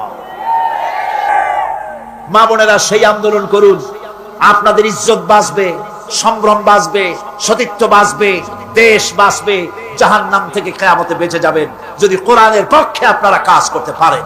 আল্লাহ সেই তৌফিক আপনাদেরকে যেন দান করেন, আমরা বলি আমিন। জোরে মা বোনেরা, পর্দা আজকে দেশ থেকে উধাও হয়ে যাচ্ছে। পর্দার কনসেপ্ট যেটা আছে সেটা চলে যাচ্ছে। নারীরা বেপর্দা হচ্ছে, জেনা ব্যভিচার বাড়তেছে, ধর্ষণ বাড়তেছে, হারামি বাড়তেছে। মা বোনদের বলবো, ইসলাম যে ধরনের পর্দা করতে বলেছে সেই পর্দা আপনারা সেভাবে করুন। সে ব্যাপারে বহুত বই আছে, বইগুলি খরিদ করে পর্দার নিয়ম কানুন জেনে সেভাবে আপনারা চলেন। আপনার চাকরি বাকরি, অফিস আদালত, তিজারত সবটাই করতে পারবেন পর্দার ভেতরে থেকে। আল্লাহ যেন সে তৌফিক আপনাদেরকে দেন। যুব সম্প্রদায়ের ব্যাপারে বলতে চাই, আজকের মাহফিলে যুবকদের সংখ্যা কম না বেশি? বেশি মানে কি? জনমের মতো বেশি। আলহামদুলিল্লাহ, আলহামদুলিল্লাহ। একটি জিনিস সম্পর্কে আমি আপনাদেরকে বলবো, সেটা হলো আমার দেশের সবচাইতে নারী নির্যাতনের বড় হাতিয়ার হলো যৌতুক। অবশ্য চট্টগ্রামে যৌতুক নাই, আছে এখানে? কি সর্বনাশ! মনে করছিলাম যে অন্তত চট্টগ্রামটা যৌতুকের হাত থেকে মুক্ত আছে বোধহয়, এখানে বেশি। যৌতুক প্রথা এটি হারাম। বিবাহে মহারানা দিতে হয়। মহারানা দেওয়া কি সুন্নত না নফল? মাশাআল্লাহ, আপনারা তো জানাই আছে মহারানা দেওয়া ফরজ। এই ফরজ দায়িত্ব আপনাকে আদায় করতে হবে। সেই ফরজ আদায় না করিয়া, মহারানা ফরজ সেটা আদায় না করে মেয়েওয়ালার কাছ থেকে হারাম যৌতুক আদায় করা হয়, বেবরকতি হবে না তো হবেটা কি? বিবাহের সময় শ্বশুর যদি কিছু দেয়, সুন্নত দেওয়া সুন্নত, নেওয়া সুন্নত, কিন্তু জোর করে আদায় করে নেওয়া হারাম। আপনার ছেলে যখন বিবাহ দিবেন, কোরআনের মাহফিলে ওয়াদা করতে পারবেন যে অন্তত আমার ছেলে বিয়ে দেওয়ার সময় শুকরের মাংসের মতো হারাম যৌতুক আদায় করব না। পারবেন ওয়াদা করতে? তাহলে ছেলের বাপেরা, যে সব বাপেদের ছেলে আজও বিয়া হয় নাই, ওই সব ছেলেদের পিতারা হাত উঁচু করে দেখান। হাত, অনেক বাচ্চারা হাত তুলছে, আরে বাচ্চারা তো বাপ হও নাই, হাত উঁচু করুন আমি দেখি। আর আমি যতদূর না দেখবো আল্লাহ তো দেখতেছেন। কে দেখতেছেন? হাত নামান। আলহামদুলিল্লাহ, জোরে কোন আলহামদুলিল্লাহ। এবার এবার তরুণ, যুবক, কিশোর যারা বিয়ে করো নাই, হাত নামাও, হাত নামাও, হাত নামাও। আচ্ছা, বিবাহ করার সময় থামো না। বিবাহ করার সময় তোমার কাছে মূল্য কোনটার বেশি? টেলিভিশনের মূল্য বেশি না বউর দাম বেশি? শ্বশুরের দেওয়া খাট না হইলে শুইতে পারবা না। তুমি কি এমন ভিক্ষুকের পোলা নাকি?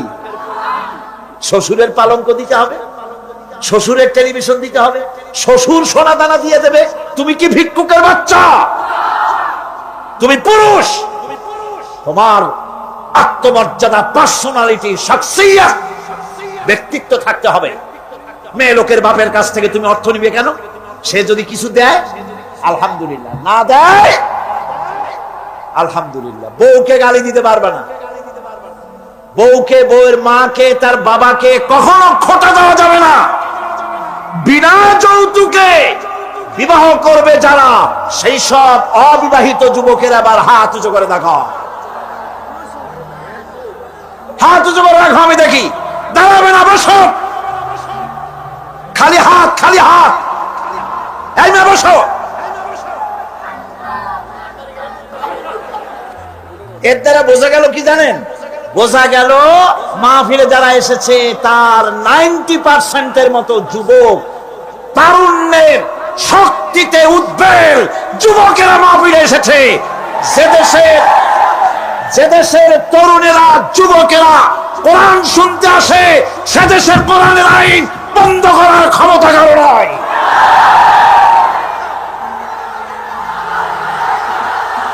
আমার বন্ধুগণ, আজকের মাহফিল সার্থক। বলেন আলহামদুলিল্লাহ, জোরে কোন আলহামদুলিল্লাহ। এবার সকলের কাছে আরেকটা জিনিস আবেদন করতে চাই। মুসলমান হওয়ার জন্য সর্বপ্রথম শর্ত হলো নামাজ। প্রথম শর্ত কি? এই নামাজ বহু মুসলমানেরা পড়ে না, ঠিক কিনা? বহু মুসলমান আছে নামাজ পড়ে না, বহুত। এই মাহফিলে আসছে, চলে যাবে, বাড়ি যায় ঘুমায় থাকবে, সে নামাজ পড়বে না। আছে না এমন? মদিনা মুনাওয়ারায় হযরত ওমর রাদিয়াল্লাহু তাআলা আনহুর সময় অনাবৃষ্টির কারণে দুর্ভিক্ষ দেখা দিয়েছিল। তখন হযরত ওমর জাস্টিসদেরকে, ম্যাজিস্ট্রেটদেরকে ডেকে পরিষ্কারভাবে এলান করে দিয়েছিল, এখন যদি কোনো চোর ধরা পড়ে, এই দুর্ভিক্ষ চলাকালীন কোন চোর যদি ধরা পড়ে আর প্রমাণিত হয় পেটের জ্বালায় চুরি করেছে, খবরদার তার হাতকে তোমরা কাটবে না, খবরদার হাত কাটবে না। ইসলাম তো আগে পেটে দেয়। আগে কোথায় দেয়? পেটে। তারপরে দেয় পিঠে, আগে দেয় না। মানুষের খাওয়া, পড়া, শিক্ষা, চিকিৎসা, বাসস্থান সবটার গ্যারান্টি দেওয়া হয়। মদিনায় যখন এই গ্যারান্টি এসে গেল, চোরের হাত কাটা আইন মক্কায় নাজিল হয় নাই, নাজিল হয়েছে মদিনা মুনাওয়ারায়, রাসূলের মদনী জিন্দেগিতে। কোন সময়? যখন রাসূলুল্লাহ প্রেসিডেন্ট। রাসূলুল্লাহ কি? জোরে কোন রাসূলুল্লাহ কি? রাষ্ট্রপতি। সেই সময় মানুষ দরজা খুলে ঘুমাবার সুযোগ পেল, খাওয়া, পড়া, শিক্ষা, চিকিৎসা, বাসস্থানের গ্যারান্টি পেল। এই সময় আল্লাহ রাব্বুল আলামিন তিনি যখন দেখলেন ইসলামী সমাজ ব্যবস্থা কোরআনের আইনের মাধ্যমে মানুষ সব রকমের নিরাপত্তা লাভ করেছে, পেটের সমস্যার সমাধান হয়ে গেছে, তখন আল্লাহ আইন জারি করলেন, আস-সারিকু ওয়াস-সারিকাতু ফাকতাউ আইদিয়াহুমা। চোর পুরুষ হোক আর নারী হোক, উভয়ের হাত কেটে দাও। পুরুষ হোক আর নারী হোক, এখন উভয়ের হাত কেটে দাও। দৃষ্টান্তমূলক শাস্তি হোক, যাতে করে এই চুরি আর না কেউ না করে। পেটে খাবার আছে, চাকরি আছে, ওষুধ আছে, শিক্ষা আছে, থাকার মতো জায়গা আছে, এখন চুরি করো কেন? তাহলে বোঝা যাবে এটা নেশায় পরিণত হয়েছে। কি হয়েছে? নেশা। তখন তার চোরকে বসায় সেলুট মারা আর যাবে না, এখন হাতটা কাটিয়া একটা শাস্তি দিয়ে দাও। আমাদের দেশে কিন্তু চোরের হাত কাটা আইনের ব্যাপারে কোন চোরেরা আজ পর্যন্ত মিছিল করে না।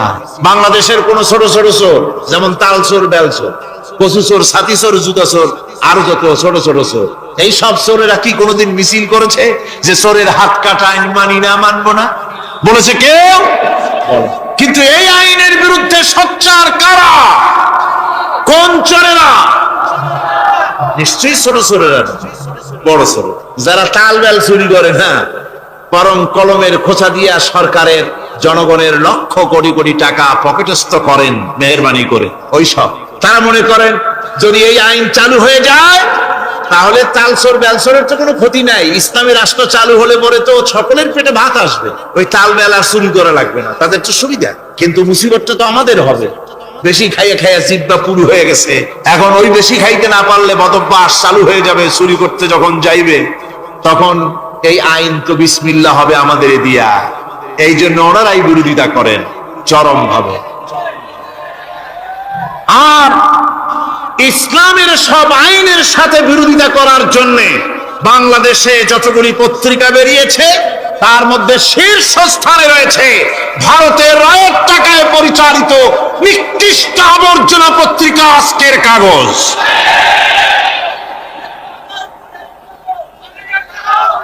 ওই কাগজে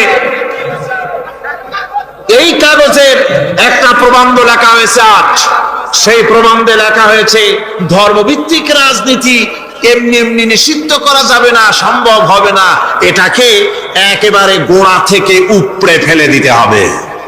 বাউগরির আবদার, ভারতের টাকা নিয়ে লাফালাফি করছে আজকে তারা, বাংলাদেশ থেকে ধর্মভিত্তিক রাজনীতি নিষিদ্ধ ঘোষণার জন্য পায়তারা চালাচ্ছে এই পত্রিকার মাধ্যমে। এই পত্রিকার একমাত্র কাজ গোটা জাতিসত্তাকে দ্বিধা বিভক্ত করা, ইসলামের বিরুদ্ধে ইয়াং জেনারেশনকে খেপিয়ে তোলার জন্য আদা পানি খেয়ে লেগেছে।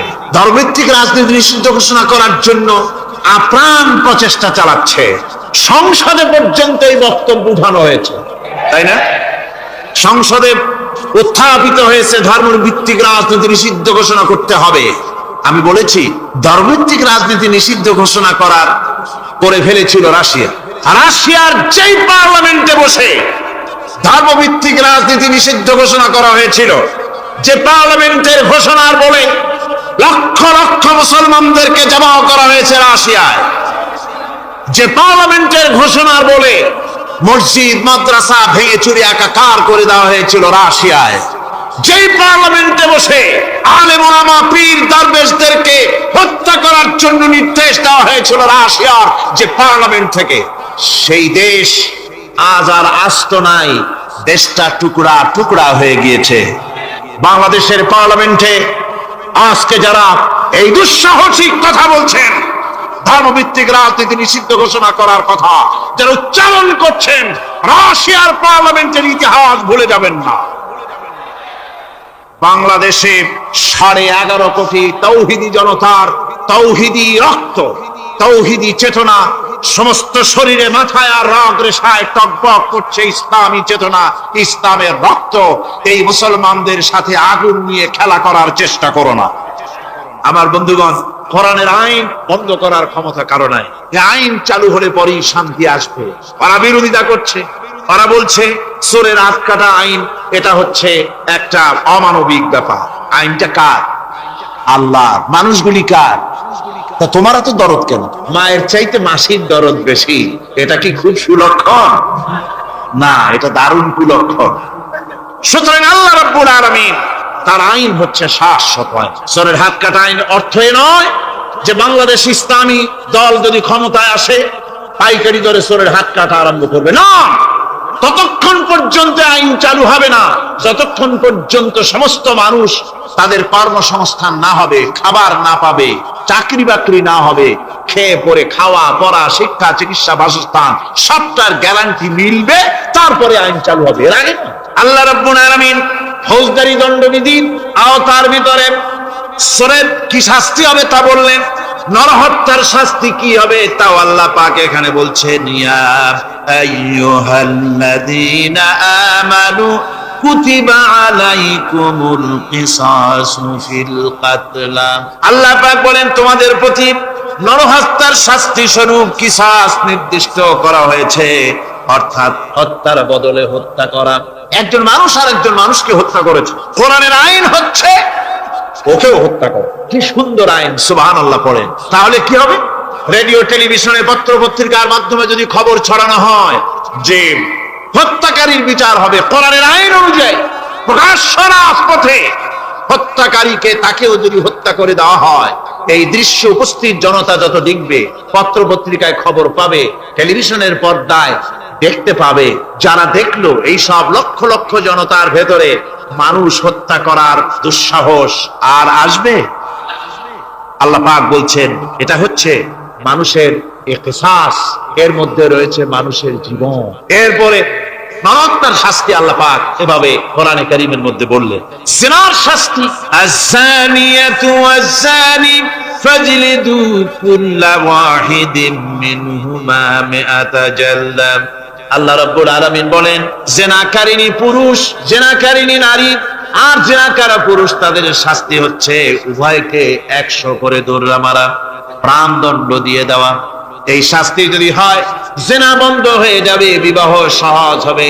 ইসলামী রাষ্ট্র হলে পরে জিনা করা কঠিন হবে, বিবাহ করা সহজ হয়ে যাবে। এটা হচ্ছে কোরআনের আইনের সুন্দর বিধান। জিনার শাস্তি, চোরের শাস্তি, নরহত্যার শাস্তি জুডিশিয়াল লয়ের আওতায়, ফৌজদারি দণ্ডবিধির আওতায় এগুলি পড়ে। এগুলি সব কোরআন শরীফে আছে না নাই? আছে কিনা? তাহলে কি করে আপনি বলবেন আপনি ধর্ম নিরপেক্ষ? আপনি শুধু ধর্ম আপনার ব্যক্তিগত ব্যাপার আর রাজনীতি একটা আলাদা ব্যাপার। এবারে আল্লাহ রাব্বুল আলামিন মদ পান সম্পর্কে, যারা মদ পান করবে, জুয়া খেলবে যারা, তাদের সম্পর্কে, মদ্যপায়ীদের ব্যাপারে আল্লাহ পাক বলছেন, ইন্নামাল খামরু ওয়াল মাইসিরু ওয়াল আনসাবু ওয়াল আজলামু রিজসুম মিন আমালিশ শাইতানি ফাজতানিবুহু। আল্লাহ পাক বলেন, নিঃসন্দেহে মদ, জুয়া এবং পাশা, এই সমস্ত খেলাকে, এই সমস্ত জিনিসকে নাপাক ঘোষণা করা হয়েছে। এগুলি সব হতেছে শয়তান কর্তৃক উদ্ভাবিত নোংরা কাজ। এগুলি শয়তানের কাজ। মদ আর জুয়া কার কাজ? যারা বলেন কার কাজ? শয়তানের কাজ। সুতরাং ফাজতানিবুহু, এর থেকে তোমরা ফিরে থাকো। আল্লাহ বলছেন মদ এবং জুয়া মানুষকে আল্লাহর জিকির থেকে ফিরায় রাখে। ফাহাল আনতুম মুনতাহুন, এগুলি শোনার পরেও কি তোমরা এর থেকে ফিরে থাকবে না? এবার আল্লাহ রাব্বুল আলামিন ওজনে কম দেওয়া সম্পর্কে বলছেন। যারা ব্যবসায়ী, অনেক ব্যবসায়ী আছে, ব্যবসা করতে গিয়ে ধর্ম ব্যক্তিগত ব্যাপার, ব্যবসার মধ্যে ধর্ম নিতে চাই না। কয় যে ধর্ম দারুণ পবিত্র জিনিস, এত পবিত্র, শুধু মসজিদে থাকবে, শুধু মাদ্রাসায় থাকবে, আমার জীবনের বিস্তীর্ণ অঙ্গনে ধর্ম ঢুকতে পারবে না। তার মানে ভাবখানা এই, আল্লাহ এবং রসুলকে বলে দেওয়া হচ্ছে, হে আল্লাহ, হে রসুল, তোমাদের উপরে 144 জারি করে দিলাম, শুধু মসজিদে আর খানকায় থাকো, মাদ্রাসায় থাকো, আমাদের জীবনের বিস্তীর্ণ অঙ্গনে তোমাদের কোনো প্রবেশের অধিকার নাই। জোরে কর নাউজুবিল্লাহ। আল্লাহ পাক মানুষের জীবনের সকল ক্ষেত্রে আইন চলবে আল্লাহ। ইনিল হুকমু ইল্লা লিল্লাহ, আইন চলবে কার? আল্লাহ রাব্বুল আলামিন বলেন, ওজনে কম দিও না। ওয়াউফুল কাইলা ইযা কিলতুম ওয়াজনু বিল কিসতাসিল মুস্তাকিম। মেপে যখন কোন জিনিস দিবে, পরিমাপে কম দিবে না। ওজন করে যখন দিবে, ওজনেও কম দিবে না। আল্লাহ পাক কোরআনে কারীমের মধ্যে সুন্দর করে সব কথা বলে দিলেন। ওজনে কম করো না, পরিমাপে কম করো না, সঠিকভাবে এটাকে দিও। এতিমের মাল সম্পর্কে কোরআন বলছে, ওয়ালা তাকরাবু মালাল ইয়াতীমি ইল্লা বিল্লাতী হিয়া আহসান। এতিমের মাল ভক্ষণ করা তো দূরের কথা, এর নিকটবর্তী হয় না। তবে হ্যাঁ, এতিম বয়সপ্রাপ্ত হওয়া পর্যন্ত যদি আমানত রাখো, সেটা ভিন্ন কথা, কিন্তু এতিমের মালকে ভক্ষণ করো না অবৈধভাবে। এতিমের মালের সুরক্ষার জন্য আল্লাহ পাক বলে দিলেন। অশ্লীলতা সম্পর্কে, আজকে সমাজে অশ্লীলতা চলছে, বেহায়ামি, নগ্নতা চলছে, এ সম্পর্কে আল্লাহ পাক বলছেন, কুল ইন্নামা হারামা রাব্বিয়াল ফাওয়াহিশা মা যাহারা মিনহা ওয়া মা বাতান। আল্লাহ পাক বলেন, হে নবী, আপনি বলে দেন, আমার প্রভু নিঃসন্দেহে প্রকাশ্য এবং অপ্রকাশ্য সব রকমের নির্লজ্জতা এবং পাপাচারকে নিষিদ্ধ ঘোষণা করেছেন, হারাম করে দিয়েছেন। প্রকাশ্য এবং অপ্রকাশ্য সব রকমের পাপাচারকে, নির্লজ্জতাকে আল্লাহ পাক নিষেধ করেছেন। আজকে আমাদের দেশের টেলিভিশনে যে সমস্ত নির্লজ্জ বিজ্ঞাপন দেওয়া হয়, নারীর দেহের যে সৌন্দর্য প্রদর্শনী করা হয়, এই কি কোনো মুসলমান দেশের করা উচিত? কোন মুসলমানদের জন্য এটা কি বৈধ? আজ নির্লজ্জতা, বেহায়ামি ছড়িয়ে পড়ছে চতুর্দিকে। আল্লাহ পাক নিষেধ করছেন, হারাম করে দিয়েছেন। প্রকাশ্য অপ্রকাশ্য সব রকমের নির্লজ্জতা আল্লাহ পাক হারাম করেছেন। হযরতে মূসাকে ডেকে বললেন, মূসা রে, ভয় পাওয়ার কোনো কারণ নাই। প্রতিষ্ঠিত একটি সরকারের বিরুদ্ধে তোমাকে নামায় দিয়া ময়দানে তোমাকে আমি একা ছেড়ে দেই নাই। আমি আল্লাহ রাব্বুল আলামিন তোমার সাথে আছি। হাতের লাঠি ছেড়ে দাও। মুসা আলাইহিস সালাম লাঠি ছেড়ে দিলেন, লাঠি সাপ হয়ে গেল। হারা করলো জাদুকরদের তৈরি করা সমস্ত বাঘ, সিংহ, সাপ মুসা আলাইহিস সালামের লাঠি মার্কা সাপের পেটের মধ্যে গিয়া ঢুকলো। এটা ছিল মুসা আলাইহিস সালামের মুজিজা। হযরতে দাউদ আলাইহিস সালামের মুজিজা ছিল, আল্লাহ রাব্বুল আলামিন তাকে মুজিজা দিয়েছিলেন, গলার সুন্দর আওয়াজ দিয়েছিলেন। তিনি যখন জাব্বুর শরীফ তেলাওয়াত করতেন, উড়ন্ত পাখিরা ওড়া বন্ধ করে চতুর্দিকে বসে আল্লাহর কালাম শুনতো। তিনি লোহা দিয়ে অস্ত্র তৈরি করতেন। অস্ত্র বানাবার সময় আগুন দিয়ে লোহা পোড়ায় অস্ত্র বানাতে হয়। দাউদ আলাইহিস সালামের তার প্রয়োজন ছিল না। তিনি যখন লোহা হাতির ভিতরে নিয়ে চাপ দিতেন, লোহা পানি হয়ে আঙ্গুলের ফাঁক দিয়ে গলে পড়ে যেত। এটা ছিল তার মুজিজা। হযরতে সুলাইমান, আল্লাহ রাব্বুল আলামিন তাকে মুজিজা দান করলেন। কোরআনে কারীমের ভিতরে রব্বুল আলামিন বলেন, হযরতে সুলাইমান আলাইহিস সালাম সকাল বেলায় বিনা মেশিনে, বিনা ইঞ্জিনে তক্তার উপরে বসে যেতেন। তক্তা 1 মাসের পথ অতিক্রম করত। আবার সন্ধ্যা বেলায় বসতেন, এই তক্তা আর 1 মাসের পথ অতিক্রম করে যেত। ঈসা আলাইহিস সালামের মুজিজা ছিল, জন্মান্ধের চোখের উপরে হাত বুলিয়ে দিতেন, সঙ্গে সঙ্গে চোখ ভালো হয়ে যেত। কুষ্ঠ ব্যাধিগ্রস্ত লোকের গায়ে হাত বুলাতেন, সঙ্গে সঙ্গে কুষ্ঠ ব্যাধি ভালো হয়ে যেত। এই ছিল তাদের মুজিজা। পয়গম্বরেরা বিদায় হয়ে গেলেন, মুজিজা বিদায় হয়ে গেল। দাউদ আলাইহিস সালাম বিদায় হলেন, মুজিজার সাথে নিয়ে গেলেন। তার উম্মতেরা ওই লোহাগুলি আর কেউ গলাতে পারে নাই, আজও কেউ গলাতে পারে না, হাত দিয়া চেপে ধরে। সুলাইমান আলাইহিস সালাম দুনিয়া থেকে বিদায় হয়ে গেছেন, মুজিজা নিয়ে কবরে চলে গেছেন। আজ আর তার অনুসারীরা অথবা দুনিয়ার কোন মানুষ বিনা ইঞ্জিনে তক্তায় বসে আর হাওয়ায় উঠতে পারবে না। মুসা আলাইহিস সালাম বিদায় হলেন, লাঠির মুজিজা চলে গেল।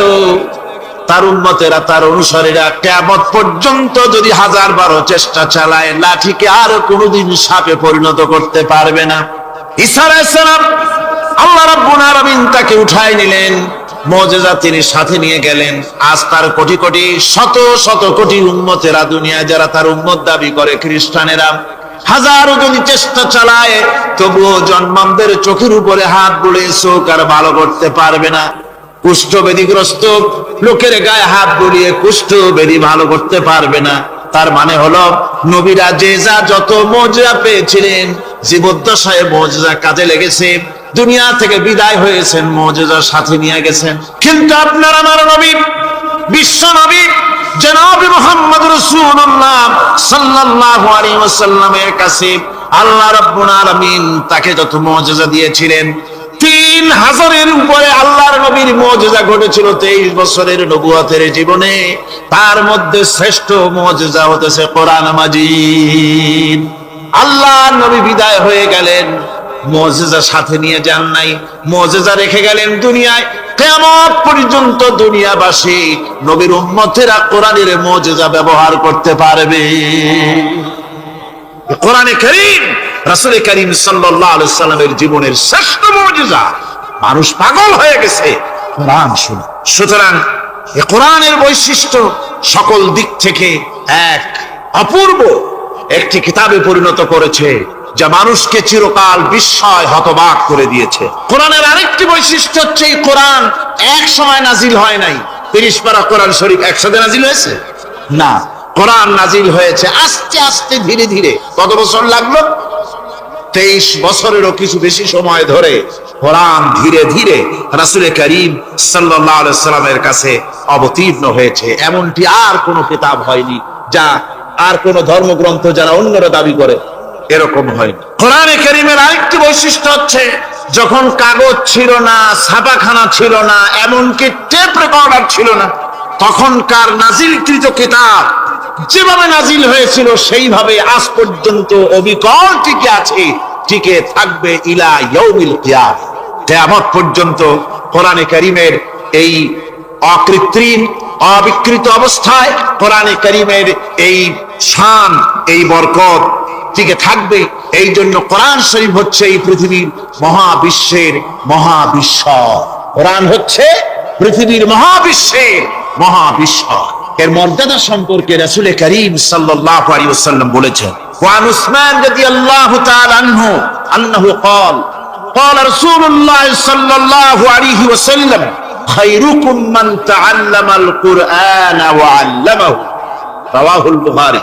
আল্লাহর নবী বলেন, তোমাদের মধ্যে সর্বোত্তম ব্যক্তি সেই, তোমাদের ভিতরে ভালো ব্যক্তি, উত্তম ব্যক্তি সেই যে ব্যক্তি নিজে কোরআন শেখে আর অন্যকে শেখায়।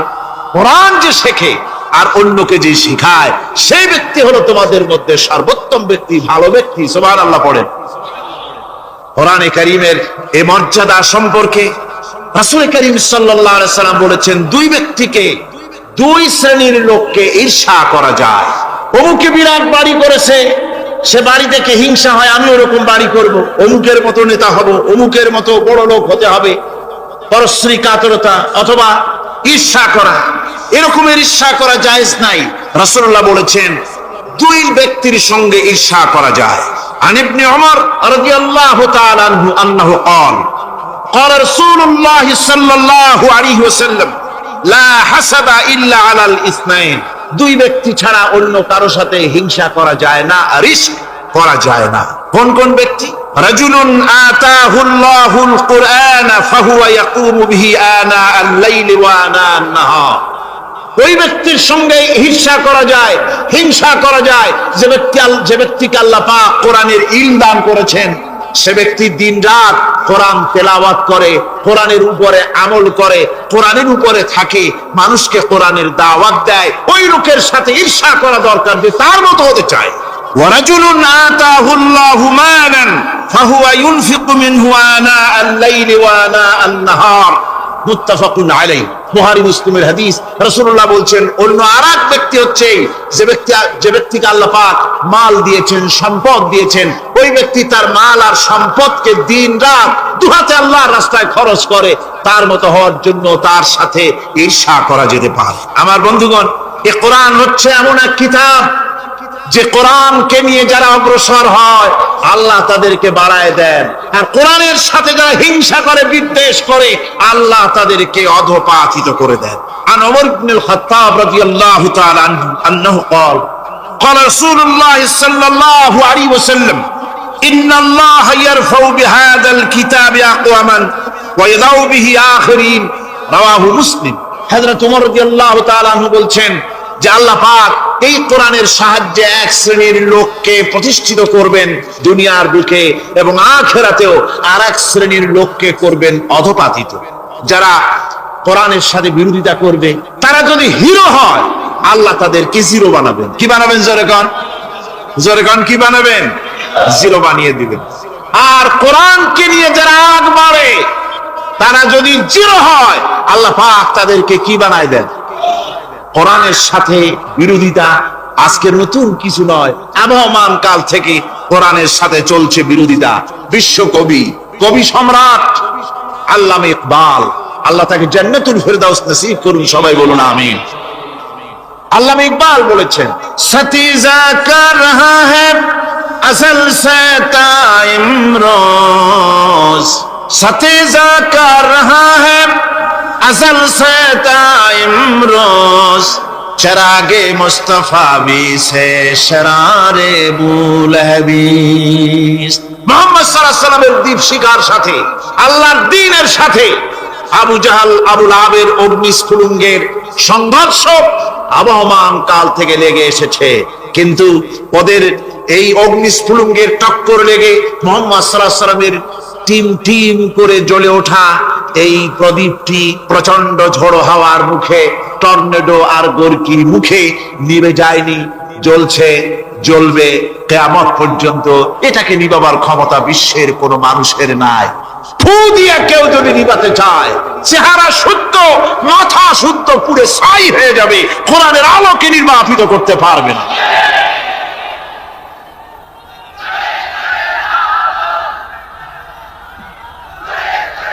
এই কোরআন এই কোরআন যার সিনার ভিতরে থাকে, যার সিনার মধ্যে থাকে সে হয় সমৃদ্ধ, আর যার সিনার মধ্যে থাকে না সে হয় সবচাইতে ফকির আর এতিম। আল্লাহর নবী বলেছেন, ইন্নাল্লাযী লাইসা ফি জাওফিহি শাইউম মিনাল কুরআনি কাল বাইতিল খারিব। যেই দেহের ভিতরে কোরআন নাই, যেই দেহের ভিতরে, যেই সিনার ভিতরে কোরআন নাই, ওই মানুষটা হতেছে একটা সারা বাড়ির মতো, একটা উজাড় বাড়ির মতো, বিরান বাড়ির মতো। বিরান বাড়িতে কি থাকে? সারা বাড়িতে কি থাকে? কি কয়? না না, ভূত কিসের? খামোখাই ভয় পান আপনারা। ভূত বলে কিছু না। হ্যাঁ, শয়তান থাকে, জেল থাকে, তারপরে ওর মধ্যে আর কি থাকে? উতুন পেঁচা থাকে, ইঁদুর থাকে, তেলাপোকা থাকে, উই পোকা থাকে, বাঁদর থাকে, উল্লুক থাকে, সাপ থাকে। রাসূলুল্লাহর কথা দেখেন, কি সুন্দর কথা। সুবহানাল্লাহ, সুবহানাল্লাহ। যে দেহের ভিতরে কোরআন নাই, সারা বাড়িতে যা থাকে, পুরো বাড়িতে যা থাকে, বিরাট বাড়িতে যা থাকে, যে দেহে কোরআন নাই সেই দেহের মধ্যে তাই থাকে। আজ দেখুন বাংলাদেশের শিক্ষাঙ্গনে, কলেজ, ইউনিভার্সিটি গুলিতে কোরআন পড়ানো হয় না। বলেন ঠিক কিনা? আমাদের বিশ্ববিদ্যালয়গুলিতে কোরআন পড়ানো হয়, তাফসীর পড়ানো হয়, হাদিস পড়ানো হয়। হাদিস, কোরআন, আল্লাহর কালাম পড়ানো হয় না বলে অবস্থা কি হয়েছে? হাদিস থেকে মিলায় নেই। ইন্নাল্লাযী লাইসা ফি জাওফিহি শাইউম মিনাল কুরআনি কাল বাইতিল খারিব। কোরআন নাই তো সারা বাড়ি, কোরআন নাই তো কি আছে? যে ঘরের মধ্যে মানুষ নাই, উল্লুক থাকে, ভাল্লুক থাকে, শয়তান থাকে, তেলাপোকা থাকে, সারপোকা থাকে, হিংস্র প্রাণী ভরপুর থাকে। যে শিক্ষা প্রতিষ্ঠানে কোরআন পড়ানো হয় না, সেখানেও সন্ত্রাসীরা বাস করতে পারে, ভালো মানুষ টিকতে পারে না।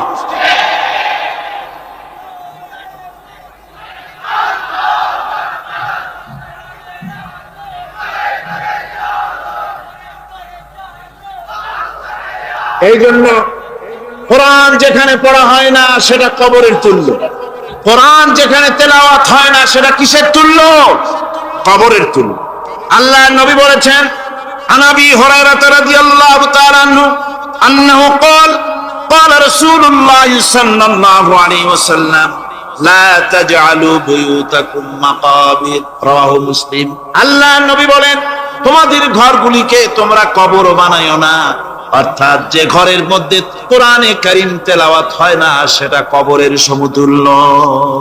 কবরের সমতুল্য। আগে আমাদের ঘর সমূহে যখন ছোট ছিলাম তখন দেখতাম ঘরে ঘরে কোরআন তেলাওয়াত হতো, ঠিক না? প্রত্যেকটা ঘরের জানালা দিয়া সকালবেলায় আওয়াজ আসতো, আউযু বিল্লাহি মিনাশ শাইতানির রাজীম, বিসমিল্লাহির রাহমানির রহিম। তেলাওয়াতের আওয়াজ ভেসে আসতো। আজ আর এই অবস্থা নাই। আজ ভদ্রলোকের বাড়ির সামনে দিয়ে হেঁটে যাবেন, সকালবেলা কিসের তেলাওয়াত? জনমের ঘুম ঘুমায়, পাইকারি দরে ঘুমায়, ফজরের নামাজ নাই। শহরের অবস্থা, অধিকাংশ বাড়িতে ফজরের নামাজ হয় না।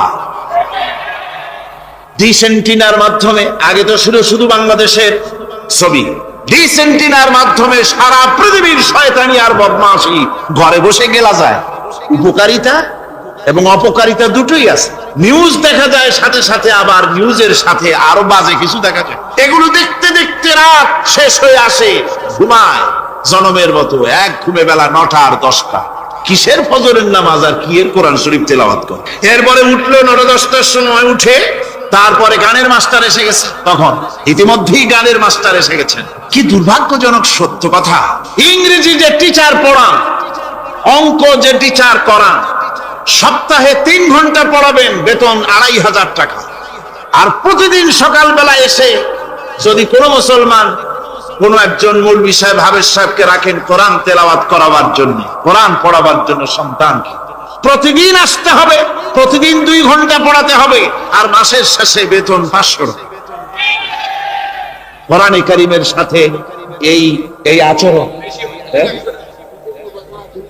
ও, আমি বেশি বলে ফেলেছি। যাদের অভিজ্ঞতা আছে তারা বলছেন 200 টাকা। এরপরে অঙ্ক ইংরেজি তো কাজে লাগে, ভালো কথা। তারপরে গানের মাস্টার আসছেন, তিনি শেখাবেন কি? রবীন্দ্রসঙ্গীতের প্যানপ্যানানি, যা শুনলে পরে কানে ময়লা জমে যেতে পারে, যে গান শুনলে জীবিত মানুষ মৃত্যু হয়ে যায়। নজরুলের কথা শেখানো হবে না, তাহলে সেটা হবে সাম্প্রদায়িকতা। গানের মাস্টারকে, নাচের মাস্টারকে 5,000 টাকা 10,000 টাকা পর্যন্ত বেতন দেওয়া হয়। এ জাতির জন্য আল্লাহর রহমত কেমনে আসবে, কি কারণে আসবে? কোরআনের সাথে এই বেয়াদবি আমরা করেছি। ঘরগুলিকে, আজকে আমাদের ঘরগুলিকে আমরা কবরস্থানে পরিণত করে দিয়েছি। কোরআন তেলাওয়াত হচ্ছে। আমার বন্ধুগণ, কোরআন তেলাওয়াত করুন, বেশি বেশি তেলাওয়াত করুন, ঘরকে জীবিত করুন, সন্তানকে তেলাওয়াত করান, আপনি নিজেও তেলাওয়াত করুন। কোরআনে কারীম যারা তেলাওয়াত করবেন তাদের সম্পর্কে আল্লাহর নবী বলেন, মান ক্বারাআল কুরআনা ফাস্তাযহারাহু ফাহাল্লা হালালাহু ওয়া হারামা হারামাহু আদখালাহুল্লাহুল জান্নাহ।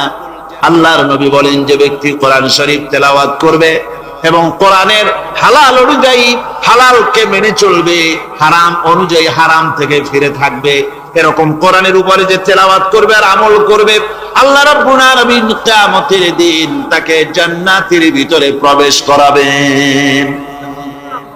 শুধু বেহেশতে যাবে না, ওয়াসাফাহু ফি আশরাতিন মিন আহলি বাইতিহি কুল্লুহুম কাদ ওয়াজাবাত লাহুন নার।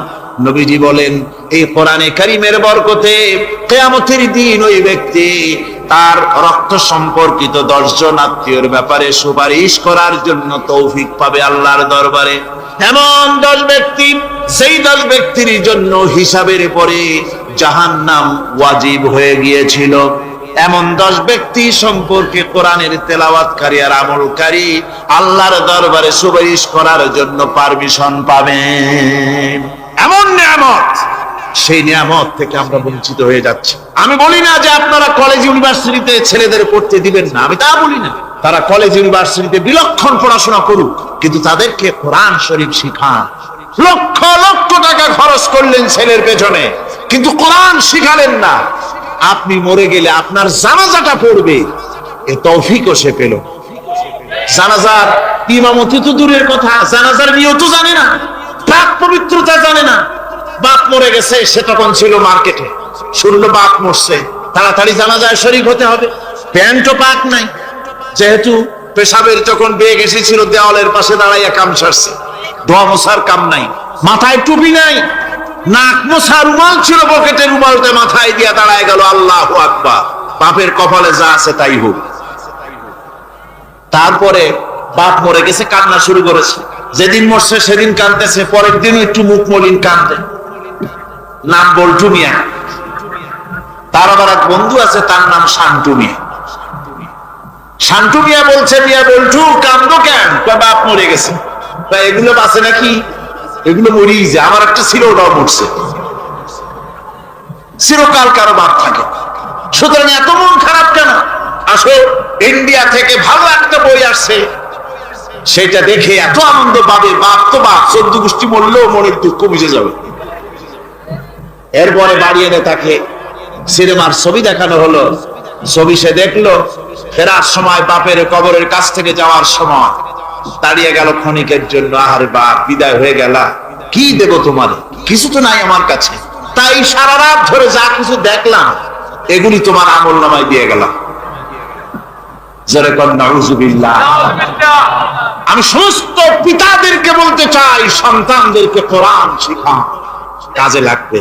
কোরআন শিখালে কাজে লাগবে। কোরআন শরীফ মুখস্থ করেন, বেশি করে মুখস্থ করেন কোরআনে কারীম, আপনার ফায়দা হবে। হযরত ওমর রাদিয়াল্লাহু তাআলা আনহু বর্ণনা করছেন যে রাসূল কারীম সাল্লাল্লাহু আলাইহি ওয়াসাল্লাম বলেছেন, ইউকালু লিসাহিবিল কুরআনি ইকরা ওয়ারাত্তিল কামা কুনতা তুরাত্তিলু ফিদ দুনিয়া। কিয়ামতের দিন জান্নাতীদেরকে, বেহেশতীদেরকে আল্লাহ রাব্বুল আলামিন বলবেন, কোরআন শরীফ তেলাওয়াত করো আর উপরের দিকে উঠতে থাকো।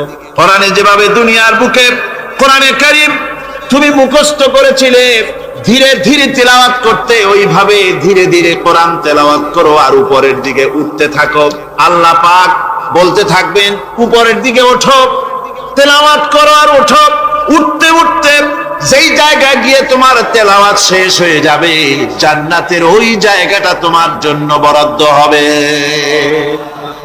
আবু দাউদ শরীফের হাদিস। জান্নাতের ওই জায়গাটা তোমার জন্য বরাদ্দ হবে। এখন যাদের শুধু সূরা ইখলাস আর সূরা কাউসার মুখস্থ, তারা তো দুই পা আগাই বসে যাবে, উঠতে পারবেন না। বেশি বেশি মুখস্থ করেন, হাফেজে কোরআন হন অথবা হাফেজের মতো হন। বেশি বেশি মুখস্থ করেন সূরা ইয়াসিন, সূরা দুখান, সূরা আর রহমান, সূরা ওয়াকিয়া, সূরা মুজাম্মিল, এই সমস্ত সূরা, বেশি সূরা আল আরাফ, সূরা কাহাফ, সূরা মারিয়াম ইত্যাদি মুখস্থ করেন। কিয়ামতের দিন কাজে লাগবে। জান্নাতের অত উঁচায় উঠতে পারবেন। হাফেজ যে কোন জায়গায় যাবে, সুবহানাল্লাহ ওয়া বিহামদিহি, 30 পারা কোরআন যার সিনার ভিতরে, জান্নাতের কোন জায়গাটা আল্লাহ তাকে বরাদ্দ করবেন। সুবহানাল্লাহ, সুবহানাল্লাহ। কোরআনে কারীমকে মুখস্থ করুন, বেশি করে মুখস্থ করুন। কোরআনে কারীমকে বেশি করে তেলাওয়াত করুন। এই কোরআনে কারীমকে যারা বেশি করে তেলাওয়াত করবে, তেলাওয়াত করতে গিয়ে যারা আল্লাহর কাছে কিছু চাওয়ার সময় পাবে না, তাদের সম্পর্কে রাসূল করিম সাল্লাল্লাহু আলাইহি ওয়াসাল্লাম বলেছেন হাদিসে কুদসি, হাদিসে কুদসি রাসূল করিম সাল্লাল্লাহু আলাইহি ওয়াসাল্লাম বলেছেন, ইয়াকুলুর রাব তাবারাক ওয়া তাআলা মান শাগালাহুল কুরআন আন যিকরি মাসআলাতি আতাইতুহু আফজালা মা উতিয়াস সাইলি। আল্লাহর নবী বলেন, আমার আল্লাহ পাক বলেছেন, কোরআন তেলাওয়াত করতে গিয়ে যারা ব্যস্ত থাকে, কোরআন তেলাওয়াত করতে করতে যারা আমার কাছে হাত পেতে কিছু চাওয়ার সময় পায় না, যারা আমার কাছে হাত পেতে কিছু চায়, তাদের থেকে তেলাওয়াতকারীদেরকে আমি রব্বুল আলামিন বেশি করে দেই। জোরে বলেন সুবহানাল্লাহ। কোরআন তেলাওয়াত করতে করতে যারা আল্লাহর কাছে হাত পেতে চাওয়ার সময় পায় না, আল্লাহ পাক বলেন যারা চায় তাদের থেকে তেলাওয়াতকারীকে আমি বেশি দেই।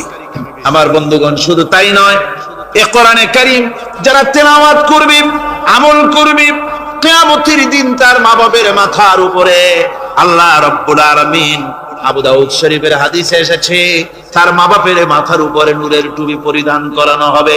এমন নূরের টুপি, এমন নূরের তাজ পরানো হবে, চন্দ্র সূর্যের আলোকে ম্লান করে দেবে। হাসরবাসীরা প্রশ্ন করবেন, এ লোকটি কে? কোন ফেরেশতা নাকি বলে না, কোন নবী নাকি বলে না, তবে কি ইনি কে?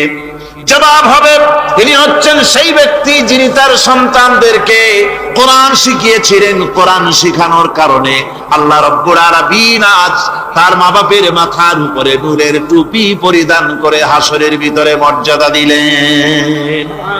কিয়ামতের দিন দুনিয়া মর্যাদা পাওয়া যাবে, আখিরাতেও মর্যাদা পাওয়া যাবে যদি কোরআনে কারীমকে তেলাওয়াত করা যায়, আমল করা যায়, বোঝা যায়, তাহলে এই সমস্ত নিয়ামত আল্লাহ পাক দান করবেন।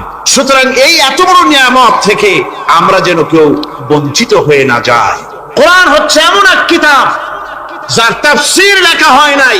পৃথিবীতে এমন কোন ভাষা নাই, পৃথিবীর উল্লেখযোগ্য সবগুলি ভাষায় কোরআনে কারীমের তাফসীর লেখা হয়েছে, কিন্তু কোন মুফাসসির আজ পর্যন্ত কথা বলেন নাই যে আমি যে তাফসীর লিখছি এর চাইতে ভালো তাফসীর আর কেউ লিখতে পারেও না আর পারবেও না, এটা শেষ, আর তাফসীর লেখা লাগবে না।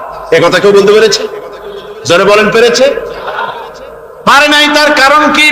আল্লাহ রাব্বুল আলামিন বলেন, কুল লাউ কানাল বাহরু মিদাদান লিকালিমাতি রাব্বি লানাফিদাল বাহরু ক্বাবলা আন তানফাদা কালিমাতু রাব্বি ওয়ালাউ জিনা বিমিসলিহি মাদাদা। আল্লাহ পাক বলেন, নবী আপনি বলুন, আমার রবের কথাগুলি লেখার জন্য যদি সমুদ্রের পানিগুলি, সমুদ্রের সমস্ত পানিগুলি যদি কালিতে পরিণত হয়ে যায়, আর আমার রবের কথাগুলি যদি লেখা শুরু হয়ে যায়, আমার রবের কথাগুলি লেখার পূর্বে সমস্ত সমুদ্রের পানিগুলি শেষ হয়ে যাবে। তারপরে যদি আবার সমুদ্র ভরে দেওয়া হয়, আরো যদি লেখা হয়, তবুও আমার রবের কথা লেখা শেষ হবে না। আল্লাহ রাব্বুল আলামিন বলেন, ওয়ালাউ আন্না মা ফিল আরদি মিন শাজারাতিন আকলামুন ওয়াল বাহরু ইয়ামুদ্দুহু মিন বা'দিহি সাবআতু আবহুরিন মা নাফিদাত কালিমাতুল্লাহ। আল্লাহ রাব্বুল আলামিন বলেন, মা নাফিদাত কালিমাতুল্লাহ। আল্লাহ পাক বলেন, 7টা সমুদ্রের পানি যদি একত্রিত করা হয়, 7টা সমুদ্রের পানি যদি এক জায়গায় করা হয়, এই পানিগুলি যদি কালিতে পরিণত হয়ে যায়, আর পৃথিবীর সমস্ত গাছগুলি যদি কলমে পরিণত হয়ে যায়, ওই গাছগুলি দিয়ে যদি ওই পানি রূপ কালি দিয়ে আমার প্রভুর কথা, আল্লাহ রাব্বুল আলামিনের কোরআনের কথা যদি লেখা শুরু হয়ে যায়, লিখতে লিখতে সমস্ত পানিগুলি গাছগুলি শেষ হয়ে যাবে, আল্লাহ পাকের কালামের ব্যাখ্যা লেখা শেষ হবে না। মা নাফিদাত কালিমাতুল্লাহ, আল্লাহর কথা লেখা শেষ হবে না। এত বড় বিরাট আযীম কিতাব আল্লাহ পাক আমাদেরকে দান করেছেন, সুবহানাল্লাহ পড়েন।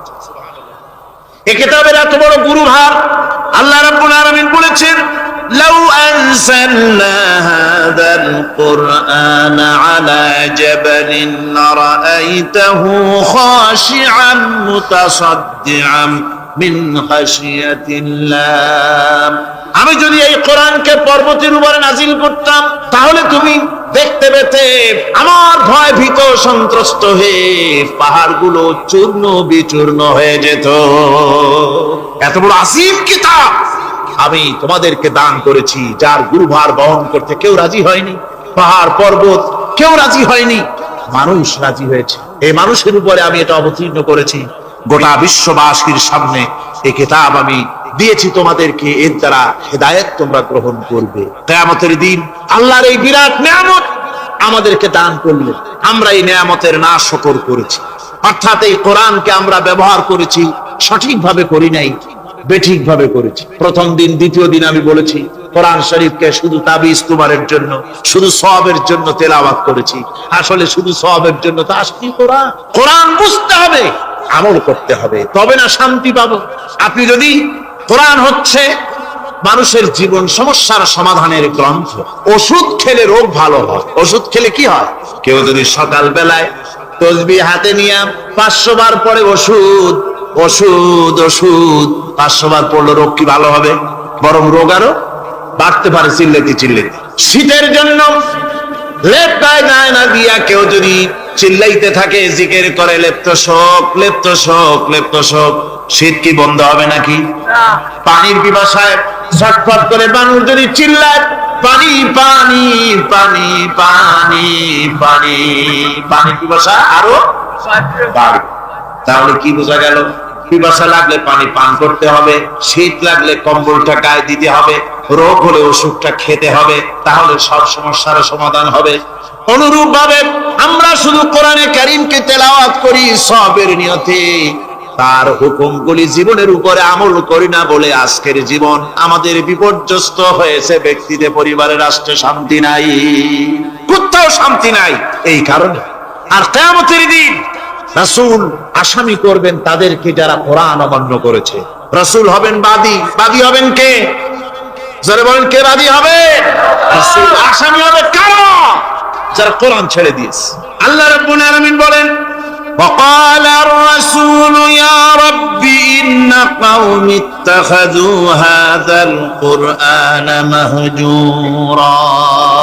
কিয়ামতের দিন রাসূল আল্লাহর দরবারে ফরিয়াদ করবেন, আয় আমার রব, আয় আমার আল্লাহ তাআলা, এই সমস্ত লোকগুলি তোমার কালামকে, তোমার কোরআনকে অপ্রয়োজনীয় জিনিসগুলি তারা পরিত্যাগ করেছিল। কোরআনকে অপ্রয়োজনীয় মনে করেছে, কোরআনের সাথে ঠাট্টা করেছে, বিদ্রুপ করেছে। কোরআন শিক্ষা ভিক্ষার ঝুলি, শেখার বুলি মনে করেছে। কোরআনের কোনো মূল্য দেয় নাই, কোরআনের কোনো দাম দেয়নি। কোরআনের সাথে ঠাট্টা করেছে, কোরআনের আইনের সাথে ঠাট্টা করেছে, বিদ্রুপ করেছে। আমাদের দেশে শিক্ষাবিদ, চিন্তাবিদ, বুদ্ধিজীবী নাম ধরনের নামধারী এক শ্রেণীর লোকেরা কোরআনের সাথে সরাসরি বেয়াদবি করেছে। আহমদ শরীফ বলেছে পরকাল নাই, আল্লাহ বলছেন পরকাল আছে। আর আহমক, আহমদ তো না, ওটা কি? এই আহমক সে বলেছে পরকাল নাই, বিবাহ মানি না, কবর আযাব মানি না, কিয়ামতের দিন বিচার হবে তাও মানি না, অস্বীকার করেছে। এটাকে নিয়ে ঠাট্টা করেছে।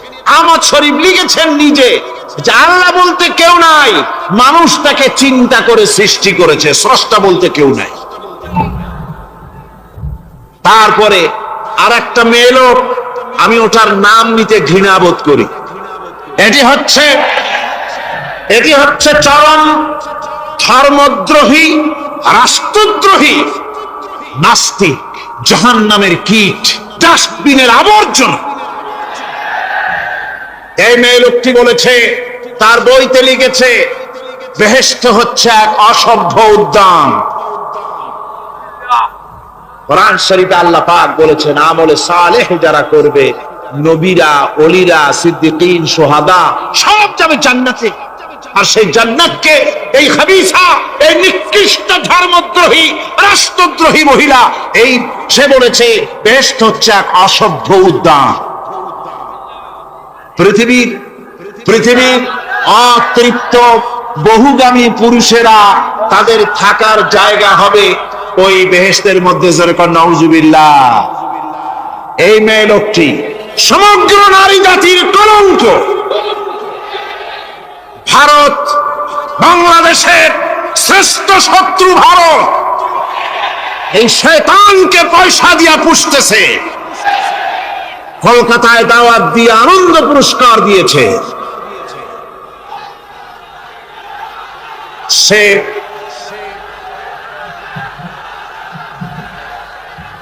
তার বইয়ের মধ্যে, কত বড় নির্লজ্জ মেয়ে, বইয়ের মধ্যে লিখছে, বাসে বসে আমি যখন দেখি ছেলেরা পেশাব করার জন্য বাস থামলি বাসের থেকে নেমে দেওয়ালের পাশে গিয়ে প্যান্টের বোতাম খুলে পেশাব করে, আর মেয়েরা চুপ করে বসে থেকে পেশাবের যন্ত্রণা নিয়ে কষ্ট পায়, আমি আনন্দ পাবো সেই দিন যেদিন মেয়েরাও বাস থেকে নেমে দেওয়ালের পাশে দাঁড়িয়ে পেশাব করতে পারবে।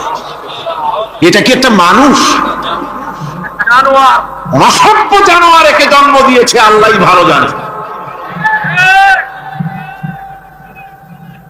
আমার বন্ধুগণ, তার অসভ্যতার শেষ নাই। কোরআন নিয়ে ঠাট্টা করেছে, বলেছে আমার মা রাতের বেলায় ঝুলে ঝুলে সূরা ইয়াসিন পড়ে, আমি চিন্তা করি যে কত বাজে কাম করতেছে সে।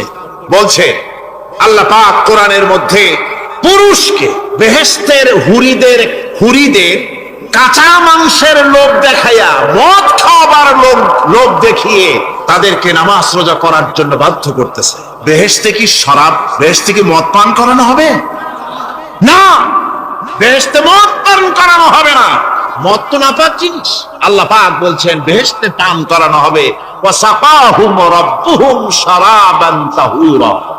জান্নাতের ভিতরে আল্লাহ পাক শরাবে তাহুর পান করাবেন, যেটা নিজেও পাক এবং যে পান করবে সেও পবিত্র হয়ে যাবে। সুবহানাল্লাহ।